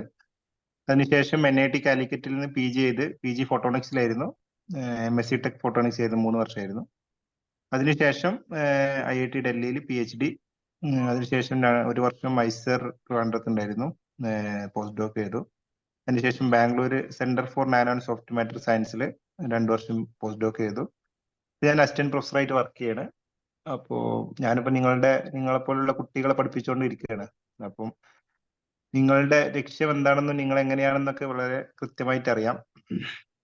അപ്പോൾ നമ്മളിപ്പം നമ്മളുടെ യൂണിവേഴ്സിറ്റി സിലബസ് എടുത്ത് നോക്കുകയാണെന്നുണ്ടെങ്കിൽ, ഇപ്പം നിങ്ങളുടെ PG സിലബസ് എടുത്ത് നോക്കുകയാണെങ്കിൽ അത് നിങ്ങൾ IIT അല്ലെങ്കിൽ NIT വെച്ച് ആ സിലബസുമായിട്ട് കമ്പയർ ചെയ്യുമ്പോൾ ഫിസിക്സ് വൈസ് ഓൾമോസ്റ്റ് എല്ലാം സെയിം ആണ്. പഠിക്കുന്നത് ക്വാണ്ടം മെക്കാനിക്സ് ആണെങ്കിലും ക്ലാസിക്കൽ മെക്കാനിക്സ് ആണെങ്കിലും എല്ലാ സബ്ജക്റ്റുകളും നമ്മൾ പഠിക്കുന്നത് അത് തന്നെയാണ്. കാലിക്കറ്റ് യൂണിവേഴ്സിറ്റിയിലാണെന്നുണ്ടെങ്കിലും പിന്നെ IIT NIT-കളാണെങ്കിലും നമ്മൾ പഠിക്കുന്ന ഫിസിക്സ് സെയിം ആണ്. എവിടെ പോയിട്ടുണ്ടെങ്കിലും നമ്മൾ പഠിക്കുന്ന ഫിസിക്സ് സെയിം ആണ്. പക്ഷെ എന്താണ് വ്യത്യാസം അവിടെ പഠിക്കുന്നത്? ഒന്ന് ഇപ്പൊ സയ്യൂബ് സാർ പറഞ്ഞ പോലെ നമുക്ക് കിട്ടുന്ന ഒരു ടാഗ് ലൈന് അത് വലിയ ഇമ്പാക്റ്റ് ആണ്. അത് നമ്മൾ ഏത് ഇന്റർവ്യൂവിന് പോവുകയാണെന്നുണ്ടെങ്കിലും ഇപ്പൊ നമ്മളുടെ ജോബ് സെലക്ഷനോ കാര്യങ്ങളൊക്കെ വരുന്ന സമയത്ത് അവർ കുറച്ചും കൂടെ നമ്മളെ വിശ്വാസമാണ്. നമ്മളിപ്പോൾ IIT പാസ് ഔട്ട് ആണെന്ന് പറയുമ്പോൾ അവര് എങ്ങനെയായാലും നമ്മൾ IIT-യിൽ കയറാൻ വേണ്ടി നമ്മൾ എത്രത്തോളം കഷ്ടപ്പെട്ടിട്ടുണ്ടാവും, എത്രത്തോളം കാലിബർ ഉള്ളവർ മാത്രമാണ് IIT-യിൽ എത്തുന്നത് എന്നുള്ളതുകൊണ്ട് അവർക്ക് നമ്മളൊരു വിശ്വാസമാണ്. അപ്പൊ ആ ഒരു ടാഗ് ലൈൻ നമ്മളുടെ പേരിന്റെ കൂടെ ചേർക്കുക എന്നുള്ളത് വളരെ ഇമ്പോർട്ടൻ്റ് ആണ്. അത് കിട്ടിക്കഴിഞ്ഞിട്ടുണ്ടെങ്കിൽ അത് നിങ്ങളുടെ ലൈഫിൽ ത്രൂ ഔട്ട് നിങ്ങൾക്ക് ബെനിഫിറ്റ് ചെയ്തുകൊണ്ടിരിക്കും. രണ്ടാമതൊരു കാര്യം എന്നുള്ളത്, നിങ്ങൾ ഈ ഒരു ഇൻസ്റ്റിറ്റ്യൂട്ടിലോട്ട് പോകുമ്പോൾ നിങ്ങളുടെ ചിന്താഗതിയിൽ വരുന്ന മാറ്റമാണ്. അപ്പൊ നമ്മൾ ഇവിടുന്ന് ഇപ്പൊ ഒരു സാധാരണ ഒരു കോളേജിൽ നിന്ന് നിങ്ങൾ MSc കഴിയുന്ന കുട്ടികൾ, ആ കുട്ടികൾ ഞാൻ ഒരുപാട് കണ്ടിട്ടുണ്ട്. അവര് മാക്സിമം ചിന്തിക്കുന്നത് എന്താ പറഞ്ഞാൽ മാക്സിമം ഒരു നെറ്റ് ക്വാളിഫൈ ചെയ്തിട്ട് ഒരു അസിസ്റ്റന്റ് പ്രൊഫസർ ആവണം. അതാണ് അവരുടെ ഏറ്റവും വലിയ ആഗ്രഹം. അതിന്റെ അപ്പുറത്തോട്ടുള്ള ആഗ്രഹങ്ങളൊന്നും ഞാൻ ഈ കുട്ടികളിൽ കണ്ടിട്ടില്ല. വളരെ കുറച്ച് പേർക്കാണ് PhD ചെയ്യണമെന്നോ അങ്ങനെയുള്ള ആഗ്രഹമുള്ളൂ. പക്ഷെ നേരെ മറിച്ച് IIT-കളിൽ നിന്ന് PG ചെയ്യുന്നവരോ അല്ലെങ്കിൽ NIT-കളിൽ നിന്ന് PG ചെയ്യുന്നവരോ ചിന്തിക്കുന്ന ഏറ്റവും മിനിമം ലെവലാണ് ഒരു നെറ്റ് ക്വാളിഫൈ എന്നുള്ളത്. അവരേറ്റവും മിനിമം ആണ് നെറ്റ് എന്ന് പറയുന്നത്. അതിന്റെ മേലോട്ട് മാത്രമേ അവരെപ്പോഴും ചിന്തിക്കാറുള്ളൂ. അതായത് പുറത്ത് പോയിട്ട് PhD ചെയ്യണമെന്നും പുറത്ത് പോയിട്ട് റിസർച്ച് സയന്റിസ്റ്റുകളായിരുന്നെന്നും പുറമേയുള്ള യൂണിവേഴ്സിറ്റികളിൽ പോയിട്ട് കൊളാബറേറ്റ് ചെയ്ത് വർക്ക് ചെയ്യണമെന്നും ആ രീതിയിലുള്ള ചിന്താഗതികളാണ് നമ്മൾ പിന്നീട്. അപ്പൊ നമ്മൾ ബേസിക് ആയിട്ടുള്ള ഡിഫറൻസ് എന്ന് പറയുന്നത്, നമ്മൾ പറയും പഠിക്കുന്ന ഫിസിക്സിനപ്പുറത്തോട്ട് നമ്മളുടെ ചിന്താഗതിയിൽ നമ്മൾ ചിന്തിക്കുന്ന ആ ഒരു ബേസ് ലൈൻ ഉണ്ടാവുന്ന വലിയൊരു മാറ്റമാണ്. ആ ഒരു മാറ്റം നമുക്ക് വരണമെന്നുണ്ടെങ്കിൽ ഇതുപോലുള്ള ഇൻസ്റ്റിറ്റ്യൂട്ടുകളിൽ നമ്മൾ എത്തിപ്പെട്ട് അവിടെ നിന്ന് പഠിച്ചു കഴിഞ്ഞിട്ടുണ്ടെങ്കിൽ നമുക്ക് ആ ഒരു മാറ്റം വരുള്ളൂ. അവിടെ എത്തുക എന്നുള്ളതാണ് ഇപ്പൊ നിങ്ങളുടെ മുന്നിലുള്ള ഫസ്റ്റത്തെ ഒരു ഹഡിൽ എന്ന് പറയുന്നതാണ് അവിടെ എത്തിപ്പെടാൻ. അത് എത്തിപ്പെടാൻ വേണ്ടിയിട്ടാണ് ഇങ്ങനെ ഒരു ടീം നമ്മൾ ഫോം ചെയ്തിട്ടുള്ളത്. വളരെ കുറച്ച്, ഇപ്പൊ റംഷാദ് സാറൊക്കെ പറഞ്ഞിരുന്നു, വളരെ കുറച്ച് പേര് മാത്രമാണ് നമ്മളുടെ മലയാളികൾ അവിടെ എത്തുന്നുള്ളൂ. ഞാൻ IIT ഡൽഹിയിലായിരുന്ന സമയത്ത് അവിടെ MSc ഫിസിക്സിന് മൊത്തം ഞാൻ അവിടെ നിന്നിരുന്ന 5 ഇയേഴ്സിൽ MSc ഫിസിക്സ് ആകെ ഒരു വ്യക്തി മാത്രമേ അവിടെ ഉണ്ടായിരുന്നുള്ളൂ. കുറച്ചും കൂടെ IIT മദ്രാസ് കുറച്ചും കൂടെ അടുത്തായതുകൊണ്ട് കുറച്ചും കൂടെ ആളുകൾ പ്രിഫർ ചെയ്യുന്നത് IIT മദ്രാസ് ആണ്. അവിടെ പോലും ഓരോ ബാച്ചിൽ 1-2 ആളുകൾ ഉള്ളെന്നാണ് റംഷാദ് സാർ പറഞ്ഞത്. IIT ഡൽഹിയിലാണെങ്കിൽ മൊത്തം 5 വർഷത്തിൽ ഞാൻ ഒരാളെ കണ്ടിട്ടുള്ളൂ MSc ഫിസിക്സ് ജോയിൻ ചെയ്ത്. അവിടെയുള്ള ഇപ്പൊ എന്റെ കൂടെ ഉണ്ടായിരുന്ന, എന്റെ കൂടെ PhD ചെയ്തിരുന്ന ആളുകൾ, അവരുടെ ഒരു കാലിബർ നമുക്കറിയാം, നമ്മുടെ കൂടെയുള്ള ക്ലാസ്മേറ്റ്സ് ആണ്. അപ്പം ഞാൻ മനസ്സിലാക്കിയ ഒരു കാര്യം എന്ന് പറയുന്നത്, എന്റെ കൂടെ ഡിഗ്രിക്കോ പഠിച്ചിരുന്ന കുട്ടികളുടെ അതിനേക്കാൾ ഒരു തുള്ളി പോലും കൂടുതൽ കാലിബറുള്ള ആളുകളല്ല അവിടെ വരുന്നത്. അതിനോട് സമമോ അല്ലെങ്കിൽ അതിനേക്കാൾ കാലിബർ കുറവുള്ള ആളുകളായിരുന്നു അവിടെ IIT-യിൽ എത്തിപ്പെടുന്നത്. പക്ഷെ ബേസിക്കലി ഡിഫറൻസ് എന്ന് പറഞ്ഞാൽ നമ്മളുടെ കുട്ടികൾ ആരും അതിനുവേണ്ടി ശ്രമിച്ചിട്ടില്ല എന്നാണ്. അവിടെയുള്ള നോർത്ത് ഇന്ത്യൻ സ്റ്റുഡൻസുകളാണെങ്കിൽ അവരതിനു വേണ്ടിയിട്ട് even first year BSc physics മുതൽ അവർ അതിനുവേണ്ടി ശ്രമിച്ചുകൊണ്ടിരിക്കുകയാണ്. ആ ശ്രമത്തിന്റെ ഫലമായിട്ടാണ് അവരവിടെ എത്തിപ്പെട്ടിട്ടുള്ളത്. എന്റെ കൂടെയുള്ള ക്ലാസ്മേറ്റ്സ് ആണെങ്കിൽ അല്ലെങ്കിൽ നിങ്ങളടക്കമുള്ള കുട്ടികൾ അതിനുവേണ്ടി ശ്രമിക്കുന്ന ആളുകളുടെ എണ്ണം വളരെ ചെറുതാണ്. അതുകൊണ്ട് തന്നെയാണ് നമ്മളുടെ മലയാളികളുടെ എണ്ണം അവിടെ ഇത്രയും കുറവ്. അല്ലാതെ നമ്മൾക്ക് കാലിബർ ഇല്ലാത്തതോ നമുക്ക് സയൻസ് അറിയാത്തതോ ഫിസിക്സ് അറിയാത്തതോ ഒന്നുമല്ല പ്രശ്നം. നമ്മൾ അതിനു വേണ്ടി ശ്രമിക്കുന്നില്ലാന്ന്. എന്തായാലും നിങ്ങൾ നല്ലൊരു കാര്യമാണ് ചെയ്തിട്ടുള്ളത്. നിങ്ങൾ ഇതിനു വേണ്ടി ശ്രമിച്ചു കഴിഞ്ഞിട്ടുണ്ടെങ്കിൽ നമുക്ക് എന്തായാലും ഇതിൽ നിന്ന് വലിയൊരു ശതമാനം ആളുകളെ നമുക്ക് IIT-കളും NIT-കളുമായിട്ട് നമുക്ക് അടുത്ത വർഷങ്ങളായിട്ട് കാണാൻ കഴിയും. നിങ്ങൾ ഈ ഒരു ഉത്സാഹത്തോടു കൂടി തന്നെ ഈ ഒരു കോഴ്സ് കംപ്ലീറ്റ് കൂടി ചെയ്ത് കഴിഞ്ഞിട്ടുണ്ടെങ്കിൽ വലിയൊരു എമൗണ്ട് ഓഫ് ആളുകളെ നമുക്ക് അവിടെ കാണാൻ പറ്റും. എല്ലാ ആശംസകളും നേരുന്നു. Navas sir, thank you. Navas പറഞ്ഞേക്കാൻ ഒന്നുകൂടി ആഡ് ചെയ്യാണ്. ശ്രമത്തിന്റെ മുമ്പ് തന്നെ നമുക്ക് എന്താണ് അറിവ് വേണം. ഇങ്ങനെയൊക്കെ എക്സാംസ് ഉണ്ട്, യൂണിവേഴ്സിറ്റീസ് ഉണ്ട്. അപ്പൊ സാർ ഇന്ന് കാണിച്ചു തന്ന, അതായത് പ്രൊഫസർ വരദരാജു സാർ കാണിച്ചു തന്ന ഒരുപാട് യൂണിവേഴ്സിറ്റീസ്, അതിൽ പലതും നമുക്ക് അറിയില്ല, അവിടെ എങ്ങനെ എത്തിപ്പെടാന്ന് അറിയില്ല. അപ്പൊ നിങ്ങൾ ഇന്ന് എല്ലാവരും ചെയ്യേണ്ടത് ആ യൂണിവേഴ്സിറ്റീസിന്റെ ലിസ്റ്റ് നോക്കുക, അതിലോട്ട് എന്താണ് എൻട്രൻസ്, അതും കൂടി ഒന്ന് ഇതിന്റെ ഒപ്പം ചേർത്ത് വെക്കുക. ഞാൻ എൻ്റെ ഇൻട്രൊഡക്ഷൻക്ക് അവസാനം വരാം. നമ്മുടെ കൂടെ ഞങ്ങളെല്ലാവരും 30s-ലാണ് ഇപ്പൊ കഴിഞ്ഞു പോയവരൊക്കെ. അപ്പോൾ നമ്മുടെ കൂടെ ഒരു യങ് ബ്ലഡ്, അതായത് നമ്മുടെ സുഹൃത്തുണ്ട് യാസർ. നിങ്ങൾക്ക് എക്സാമിനെ കുറിച്ചുള്ള ഒരു മൊത്തത്തിലൊരു ഓവർവ്യൂ, എങ്ങനെ പ്രിപ്പയർ ചെയ്യണം, യാസറിന് പഠിക്കാം.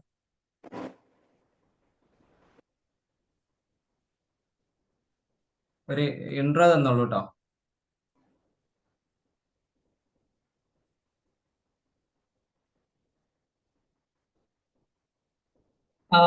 ഹലോ, ഓഡിബിൾ അല്ലേ? യെസ്. എന്റെ സ്ക്രീന് കാണുന്നില്ലേ? കാണാം. ഓക്കെ. ഹായ് ഓൾ, എൻ്റെ പേര് യാസർ അർഫത്ത്. ഞാനിപ്പോ കറന്റ് IIT മദ്രാസിൽ PhD ചെയ്യാണ്. PMRF ഫെലോഷിപ്പ് ഉണ്ട്. പിന്നെ ഈ വർഷമാണ് ഞാൻ MSc കംപ്ലീറ്റ് ചെയ്തത് IIT മദ്രാസിൽ നിന്ന്. അതായത് IIT JAM എക്സാം ഞാൻ എഴുതിയത് 2021-ലാണ്. അതിനു മുമ്പ് BTech ഞാൻ ചെയ്തത് NIT കാലിക്കറ്റിലാണ്. അപ്പോ IIT-യിൽ പഠിച്ചുള്ള ബെനിഫിറ്റ്സിനെ കുറിച്ചൊക്കെ എല്ലാവരും പറഞ്ഞു. സോ ഞാൻ ജസ്റ്റ് എന്താണ് ശ്രദ്ധിക്കേണ്ടത്, IIT JAM എക്സാം ഏതാവുമ്പോൾ എന്താണ് നമ്മൾ ശ്രദ്ധിക്കേണ്ടതെന്ന് ജസ്റ്റ് ഞാൻ പറയാം. അപ്പോ ഫസ്റ്റ് ആയിട്ട് നമ്മൾ ശ്രദ്ധിക്കേണ്ടത് എന്താ വെച്ചാല് IIT JAM എക്സാം സിലബസ്, നമ്മൾ സിലബസിലുള്ളത് എന്താണോ അത് മാത്രം ഫോക്കസ് ചെയ്താൽ മതി. കാരണം നമ്മുടെ ഓരോ കോളേജിലും ചിലപ്പം വേറെ വേറെ സിലബസ് ആയിരിക്കും. പക്ഷെ IIT JAMന്റെ സിലബസ് ഇതിപ്പോ IIT JAM 24 എന്ന് പറഞ്ഞാൽ വെബ്സൈറ്റിലുള്ള സിലബസ് ആണ്. ഈ സിലബസിൽ എന്താണോ ടോപ്പിക്സ് ഉള്ളത് അതിൽ നിന്ന് മാത്രമേ ക്വസ്റ്റ്യൻസ് വരുള്ളൂ. സോ നമ്മൾ IIT JAMന് പ്രിപ്പയർ ചെയ്യുമ്പോൾ നമ്മൾ ഈ ക്വസ്റ്റ്യൻസ് മാത്രം, ഈ ടോപ്പിക്സ് മാത്രം എന്ത് ചെയ്താൽ മതി, നമ്മൾ ഫോക്കസ് ചെയ്താൽ മതി. അപ്പോൾ എപ്പോഴും നമ്മൾ ഒരു സബ്ജക്ട്, ഇപ്പോൾ എക്സാമ്പിൾ മോഡേൺ ഫിസിക്സ് പഠിക്കാണ് അല്ലെങ്കിൽ മെക്കാനിക്സ് പഠിക്കാണ്, അപ്പൊ നമ്മൾ ഏതൊക്കെയാണ് ടോപ്പിക് ഈ സിലബസിലുള്ളത് അതിന് മാത്രം സ്ട്രെസ് ചെയ്താൽ മതി. പിന്നെ പറയുകയാണെന്നുണ്ടെങ്കിൽ ബ്രോഡ്ലി നമുക്ക് 7 സബ്ജക്റ്റ് ആണ് IIT JAM എന്നുള്ളത്. അതായത് mathematical physics, mechanics, electricity and magnetics. Generally എല്ലാവർക്കും ഈ 3 സബ്ജക്റ്റ് ആണ് എന്ത് കുറച്ച് ഡിഫിക്കൽട്ട് ആയിട്ടുള്ള സബ്ജക്ട്സ്. അപ്പോൾ അത് മാത്രമല്ല എക്സാമിനായാലും ഡിഫിക്കൽട്ട് ആയിട്ടുള്ള ക്വസ്റ്റ്യൻസ് കൂടുതലും ഈ 3 സബ്ജക്റ്റ് എന്നാണ് വരാം. അപ്പോൾ എൻ്റെ ഒരു സ്ട്രാറ്റജി എന്തായിരുന്നു എന്ന് വെച്ചാൽ ഞാൻ കൂടുതൽ ഫോക്കസ് ചെയ്തത് ബാക്കിയുള്ള 4 സബ്ജക്റ്റിലാണ്. ബിക്കോസ് ഈ 4 subject modern physics, kinetic theory, oscillation, solid state physics, ഈ 4 ടോപ്പിക്കിൽ നിന്ന് ഈസി ആയിട്ടുള്ള ക്വസ്റ്റ്യൻസ്, കമ്പാരിറ്റീവ്ലി ഈസി ആയിട്ടുള്ള ക്വസ്റ്റ്യൻസ് വരാം. നമ്മൾ ഏതൊരു എൻട്രൻസ് എഴുതാൻ പോകുമ്പോഴും നമ്മൾ മനസ്സിൽ വെക്കേണ്ട കാര്യം എന്താ വെച്ചാൽ ഈ എൻട്രൻസ് എക്സാം തന്നെ ഫുൾ മാർക്ക് കിട്ടാനുള്ള എക്സാം അല്ല. നമ്മള് നമുക്ക് ഇഷ്ടപ്പെട്ട കോളേജ് കിട്ടാനുള്ള മാർക്ക് സ്കോർ ചെയ്യുക, അതാണ് നമ്മൾ എയിം. സോ നമ്മൾ എന്ത് ചെയ്യുക, ഈസി ആയിട്ട് സ്കോർ ചെയ്യാൻ പറ്റിയ ചാപ്റ്റേഴ്സ് എന്ത് ചെയ്യുക, ആദ്യം പഠിക്കുക. അപ്പോൾ എൻ്റെ സ്ട്രാറ്റജി എന്താ വെച്ചാൽ ഈ 4 സബ്ജക്ട് നന്നായി പഠിക്കുക, അതിലുള്ള എല്ലാ ക്വസ്റ്റ്യൻസും ചെയ്യുക എന്നുള്ളത്. പിന്നെ ബാക്കി വരുന്ന ഈ 3 സബ്ജക്ട് എന്ത് ചെയ്യുക, നമ്മൾ സ്ട്രോങ് ആയിട്ടുള്ള അതിൽ ചില ടോപ്പിക്സ് നമ്മൾ സ്ട്രോങ് ആയിരിക്കും, ആ ടോപ്പിക്ക് മാത്രം പഠിക്കുക, ബാക്കിയുള്ള സ്കിപ്പ് ചെയ്ത് വിടുക. അപ്പോൾ അതായിരുന്നു സബ്ജക്ട് എങ്ങനെ പഠിക്കണം എന്നുള്ള ഒരു ഐഡിയ അതായിരുന്നു. പിന്നെ എക്സാം പാറ്റേൺ ഓൾറെഡി പറഞ്ഞു. സോ ഇതൊക്കെയാണ് ഞാൻ ഉപയോഗിച്ച റെഫറൻസ് ബുക്കുകൾ. നിങ്ങൾക്ക് വേണമെങ്കിൽ സ്ക്രീൻഷോട്ട് എടുക്കാം. ഈ റെഫറൻസ് ബുക്കിലായാലും എന്ത് ചെയ്താൽ മതി, നമ്മൾ സിലബസിൽ എന്താണോ ഉള്ളത് അത് മാത്രം എന്ത് ചെയ്താൽ മതി, നമ്മൾ റീഡ് ചെയ്താൽ മതി. ഏറ്റവും ഇമ്പോർട്ടൻ്റ് ആയിട്ടുള്ള ബുക്സുകൾ ആദർ വൈസർ, ഗ്രിഫിത്ത്, ഇത് രണ്ടുമാണ് ഏറ്റവും ഇമ്പോർട്ടൻ്റ് ആയിട്ടുള്ള ബുക്ക്. പിന്നെ ഈ റെഫറൻസ് ബുക്കിൽ നിന്ന് നമ്മൾ കൂടുതലായിട്ട് ക്വസ്റ്റ്യൻസ് മാത്രം ചെയ്താൽ മതി, നമ്മൾ കൂടുതലായിട്ട് വായിക്കണം എന്നില്ല. നിങ്ങൾ BSc ചെയ്യുമ്പോൾ തന്നെ ഓൾറെഡി ഇതൊക്കെ വായിച്ചിട്ടുണ്ടാവും. അപ്പൊ നമ്മൾ ഫോക്കസ് ചെയ്യേണ്ടത് എന്താണ്, അതിലുള്ള ക്വസ്റ്റ്യൻസ് ഫോക്കസ് ചെയ്യുക, അത് മാത്രം ഇതാണ്. പിന്നെ അതിനപ്പുറം എന്ത് ചെയ്യുക, ഇതുവരെ നടന്ന ജാമിന്റെ എല്ലാ പ്രീവിയസ് ഇയർ ക്വസ്റ്റ്യൻസും ചെയ്യുക. കൂടാതെ എന്ത് ചെയ്യുക, മറ്റുള്ള PG എൻട്രൻസ് ഉണ്ട്, ഒരുപാട് HCU, DU, ജസ്റ്റ് അങ്ങനത്തെ ഒരുപാട് എക്സാമിന്റെ പ്രീവിയസ് ഇയർ ക്വസ്റ്റ്യൻസ് എന്ത് ചെയ്യാം, നമുക്ക് നെറ്റിൽ നിന്ന് ഡൗൺലോഡ് ചെയ്യാൻ കഴിയും. അതൊക്കെ ഡൗൺലോഡ് ചെയ്യുക, അത് ഫുള്ള് സോൾവ് ചെയ്യുക.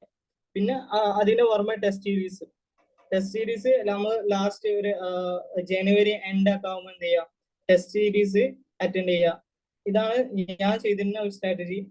സോ അത് എനിക്ക് വർക്ക് ആയിട്ടുണ്ട്, അപ്പോൾ നിങ്ങൾക്കും ഫോളോ ചെയ്യാവുന്നതാണ്. ഇത്രയും കാര്യങ്ങളാണ് എനിക്ക് പറയാനുള്ളത്. സോ ഞാനൊരു 3 to 4 months മാത്രമാണ് പ്രിപ്പയർ ചെയ്തിട്ടുള്ളൂ. അപ്പോൾ നിങ്ങൾക്കും എന്തുണ്ട്, ഒരുപാട് ടൈം ഉണ്ട്. സോ ജസ്റ്റ് കൺസെപ്റ്റ് പഠിക്കുക, പ്രോബ്ലംസ് സോൾവ് ചെയ്യുക, ഷുവർ ആയിട്ട് ക്വാളിഫൈ ചെയ്യാൻ പറ്റും. പിന്നെ ശ്രദ്ധിക്കേണ്ട ഒരു കാര്യം എന്താ വെച്ചാൽ 50 to 60 mark, maximum 60 mark aim ചെയ്ത് പഠിച്ചാൽ തന്നെ മതി, IIT കിട്ടും.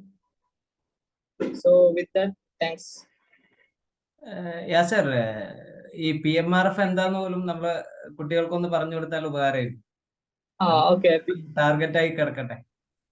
ഓക്കെ. PMRF എന്ന് പറഞ്ഞാല് നമ്മള് എന്താ പറയാ, PhD നമ്മള് നോർമലി PhD ചെയ്യുമ്പോൾ ഫെലോഷിപ്പ് നമുക്ക് കിട്ടുക 40 to 37, ഫസ്റ്റ് 2 years എന്താണ് 37,000 ആണ് പെർ മന്ത്. ഇവിടെ നെക്സ്റ്റ് 3 years 42,000. പക്ഷെ നിങ്ങൾ PMRF കിട്ടി കഴിഞ്ഞാൽ നിങ്ങൾക്ക് ഫെലോഷിപ്പ് വൈസ് തന്നെ ഫസ്റ്റ് 2 years 70K-യും പിന്നെ 2 വർഷത്തിന് ശേഷം അത് 80K ആയിട്ട് കൂടും. അതാണ് ഫെലോഷിപ്പ് വൈസ്. പിന്നെ അതിന് പുറമെ എന്ത് ചെയ്യാൻ പറ്റും, ഈ ഫെലോഷിപ്പ് മന്ത്ലി ഫെലോഷിപ്പിന്റെ പുറമെ 10 ലക്ഷം രൂപ എന്ത് ചെയ്യാം, നമുക്ക് റിസർച്ചിനായിട്ട് ഉപയോഗിക്കാൻ എക്സ്ട്രാ 10 lakh കിട്ടും 5 years. അത് നമുക്ക് നമ്മളെ റിസർച്ചിന് ആവശ്യമായിട്ടുള്ള കാര്യങ്ങൾ വാങ്ങാൻ, പിന്നെ നമുക്ക് ലാപ്ടോപ്പ് വാങ്ങാൻ, ഐപാഡ് വാങ്ങാൻ, അങ്ങനത്തെ എല്ലാത്തിനും എന്ത് ചെയ്യുക, ഈ 10 lakh എക്സ്ട്രാ നമുക്ക് ഉപയോഗിക്കാൻ പറ്റും. പിന്നെ അതിന് പുറമെ നമുക്ക് PMRF തന്നെ ഒരു എക്സ്ട്രാ എന്താ പറയാ, ഒരു എക്സ്ട്രാ അഡ്വാൻറ്റേജ് കൂടിയാണ്. ഓക്കെ, അപ്പോ റംഷാദ് സാർ പറഞ്ഞത് 42 നമ്മൾ ടാർഗറ്റ് ആക്കി വെക്കണ്ട. PhD ചെയ്യുമ്പോൾ ഒരു 70 to 80 പ്ലസ് 10 lakh കണ്ടിജൻസി ഗ്രാൻഡും ഉണ്ട്. അത് 2 lakh ആണ്. അപ്പൊ എല്ലാവർക്കും അതും കൂടി ഒന്ന് ട്രൈ ചെയ്യാം. ഇയർലി 2 lakh, അത് 5 വർഷമാകുമ്പോൾ 10 ലക്ഷം. അപ്പൊ ഇനി ആദ്യം ഞാനൊരു പരിഭവം പറയാണ്. നമ്മളൊരു എക്സാം ഇട്ടിട്ട് തന്നെ നമ്മളെ വളരെ കുറച്ച് പേരെ അറ്റംപ്റ്റ് ചെയ്തിട്ടുള്ളൂ. അപ്പൊ യാസർ എക്സാമിന്റെ ഇമ്പോർട്ടൻസ് കൂടെ പറഞ്ഞു കഴിഞ്ഞു. യാസർ ഒന്നുകൂടി അത് സ്ട്രെസ് ചെയ്ത് പറയാം. അതായത് പരമാവധി പ്രോബ്ലം സോൾവ് ചെയ്യാനാണ് നമ്മൾ എല്ലാവരും ശ്രമിക്കേണ്ടത്. നമുക്ക് 100 ദിവസം ഒരുപാടും അല്ല, എന്നാൽ വളരെ കുറച്ചുമല്ല. അപ്പോൾ യാസർ പറഞ്ഞ പോലെ എല്ലാവരും നമ്മുടെ മോക്ക് ടെസ്റ്റ് ഇപ്പോഴും ആക്റ്റീവ് ആണ്. അത് പൂർത്തിയാക്കുക. അതൊരു സ്റ്റാർട്ടിങ്ങിനാണ്, ഒരു അസസ്മെന്റ് ആണ്. സിൻസിയർ ആയിട്ട് തന്നെ എന്താണോ നിങ്ങൾക്ക് അറിയണത് അത് അറ്റംപ്റ്റ് ചെയ്യുക. ഞാൻ ഷബീബ്, ഞാൻ ഇതിൽ നിന്ന് കുറച്ചൊരു വ്യത്യസ്തനാണ്. അതായത് ഇവിടെയുള്ള ബാച്ചിൽ നിന്ന് ബാച്ചിലേഴ്സ് കഴിഞ്ഞത് ഇലക്ട്രോണിക്സിലാണ്, MA കോളേജ് ഓഫ് എഞ്ചിനീയറിംഗ്. പിന്നെ M.Tech-ഉം PhD-യും IIT മദ്രാസും. അപ്പോൾ ഞാൻ കൂടുതലായിട്ടും പഠിപ്പിക്കുക ഇലക്ട്രോണിക്സ് റിലേറ്റഡ് ആയിട്ടുള്ള ടോപ്പിക്സ് ആയിരിക്കും. ബാക്കി നമുക്ക് കൂടുതൽ വിശദമായിട്ട് പരിചയപ്പെടാം. അപ്പോൾ നാളെ സൺഡേ ആണ് നമ്മൾ ആദ്യം ക്ലാസ് സ്റ്റാർട്ട് ചെയ്യാൻ പ്ലാൻ ചെയ്തിരുന്നത്. അപ്പോൾ സൺഡേ ഫസ്റ്റ് ക്ലാസ് തന്നെ ഒരു ഹോളിഡേയ്സിൽ വെക്കണ്ടെന്ന് വിചാരിച്ച് നമ്മൾ അത് മൺഡേയിലോട്ട് മാറ്റിയിട്ടുണ്ട്. അപ്പോൾ എല്ലാവരും അതും കൂടി ഒന്ന് നോട്ട് ചെയ്ത് വെക്കുക. ഈ മൺഡേ മുതൽ കണ്ടിന്യൂസ് ആയിട്ട് നമുക്ക് ക്ലാസ് ഉണ്ടാവും. അപ്പോൾ ഇതോടുകൂടി നമ്മൾ ഈ സെഷൻ ക്ലോസ് ചെയ്യാണ്. പിന്നെ ഇപ്പോഴുള്ള വാട്സപ്പ് കമ്മ്യൂണിറ്റി നമ്മളൊരു വാട്സപ്പ് ഗ്രൂപ്പായിട്ടുണ്ടാവും. അപ്പോൾ അവിടെ കൂടുതൽ ഡിസ്കഷൻസും കാര്യങ്ങളൊക്കെ നമുക്ക് മുന്നോട്ട് പോവാം. വളരെ കുറച്ച് സമയം എത്രത്തോളം എഫക്റ്റീവായിട്ട് ഉപയോഗിക്കാൻ പറ്റുമോ അത് നമുക്ക് ശ്രമിക്കാം. എല്ലാ സപ്പോർട്ടും നിങ്ങൾക്കുണ്ടാവും. എല്ലാ ആശംസകളും ഇതിനോടൊപ്പം നേരാണ്. പിന്നെ എന്തെങ്കിലും ആർക്കെങ്കിലും സ്പെസിഫിക് ആയിട്ട് ചോദിക്കാണ്ടെങ്കിൽ ആരോ ഒരാൾ ടൈം ചോദിച്ചിട്ടുണ്ട്. ടൈം ഒരു 8:30 to 10 ആയിരിക്കും നമ്മുടെ ടൈം. അപ്പോൾ ഓരോ ഫാക്കൾട്ടീസും ഓരോ സ്ഥലത്തു നിന്നുള്ളവരായതുകൊണ്ട് അവരുടെ കൺവീനിയൻസും കൂടി നമ്മൾ പരിഗണിച്ചുകൊണ്ട് 8:30 to 10 ഒരു 1 to 1.5 hour സ്ലോട്ട് ആയിരിക്കും ഓരോ ദിവസം ഉണ്ടാവുക. അത് വീക്കിലി മിനിമം 6 ദിവസം, പരമാവധി നമ്മൾ എല്ലാ ദിവസവും എടുക്കാൻ നോക്കും. അപ്പോൾ പിന്നെ ചില ദിവസം എക്സ്ക്ലൂസീവ്ലി ഫോർ പ്രോബ്ലം സോൾവിങ് ആയിരിക്കും. അതിന് പുറമെ നിങ്ങളെല്ലാവരും എത്ര ടെസ്റ്റ് ഉണ്ടോ അത് മുഴുവൻ എങ്ങനെയും സമയം കണ്ടെത്തി സിൻസിയർ ആയിട്ട് തന്നെ എന്താണോ അറിയുന്നത് അത് എഴുതുക. മാർക്കിനെ കുറിച്ച് നിങ്ങളിപ്പോൾ ബോധേഡ് ആവേണ്ട ആവശ്യമില്ല. ഇപ്പോൾ മോക്ക് ടെസ്റ്റ് ആണെങ്കിലും പീരിയോഡിക് ടെസ്റ്റ് ആണെങ്കിലും എല്ലാം സിൻസിയർ ആയിട്ട്, നമ്മൾ വെറുതെ ഓരോന്ന് കറക്കി കുത്താന്ന് പറയില്ല, അതുപോലെയല്ല. എന്താണോ നമ്മൾ അറിയോ ഇല്ലേ നോക്കുക, അറിയുന്നതൊക്കെ ചെയ്യുക. പിന്നെ minimum option A, B answer എല്ലാം ഉറപ്പുണ്ടെങ്കിലൊക്കെ വേണമെങ്കിൽ എന്ത് ചെയ്യാം, നമുക്കൊന്ന് രണ്ടെണ്ണത്തിന്റെ ഇടയിലൊക്കെ ഒന്ന് കറക്കി കുത്തി നോക്കാം. തുടക്കത്തിൽ നിങ്ങൾ അറിയുന്നത് മാത്രം ചെയ്തിട്ട് എത്ര കിട്ടുന്നുണ്ട് ഒരു സെൽഫ് അസസ്മെന്റ്. ആരും ഇവിടെ എന്താ പറയാ ഇല്ല, നമ്മൾ കുറ്റപ്പെടുത്താനൊന്നുമില്ല. നമ്മൾക്ക് വേണ്ടി എക്സാംസ് എഴുതുക പരമാവധി. അപ്പൊ ഇന്ന് തന്നെ ആപ്പില് ആക്സസ് കിട്ടിയവരൊക്കെ എന്ത് ചെയ്യുക, ഇപ്പൊ ആക്റ്റീവായിട്ടുള്ള എക്സാം ഒന്ന് എഴുതി നോക്കുക. അപ്പൊ ഇതോടുകൂടി ഇന്നത്തെ സെഷൻ ക്ലോസ് ചെയ്തായിട്ട് അറിയിക്കുകയാണ്. ബാക്കി ഡീറ്റെയിൽസ് എല്ലാം വാട്സാപ്പിൽ വരും. ജോയിൻ ചെയ്ത എല്ലാവർക്കും താങ്ക് യു. Good night.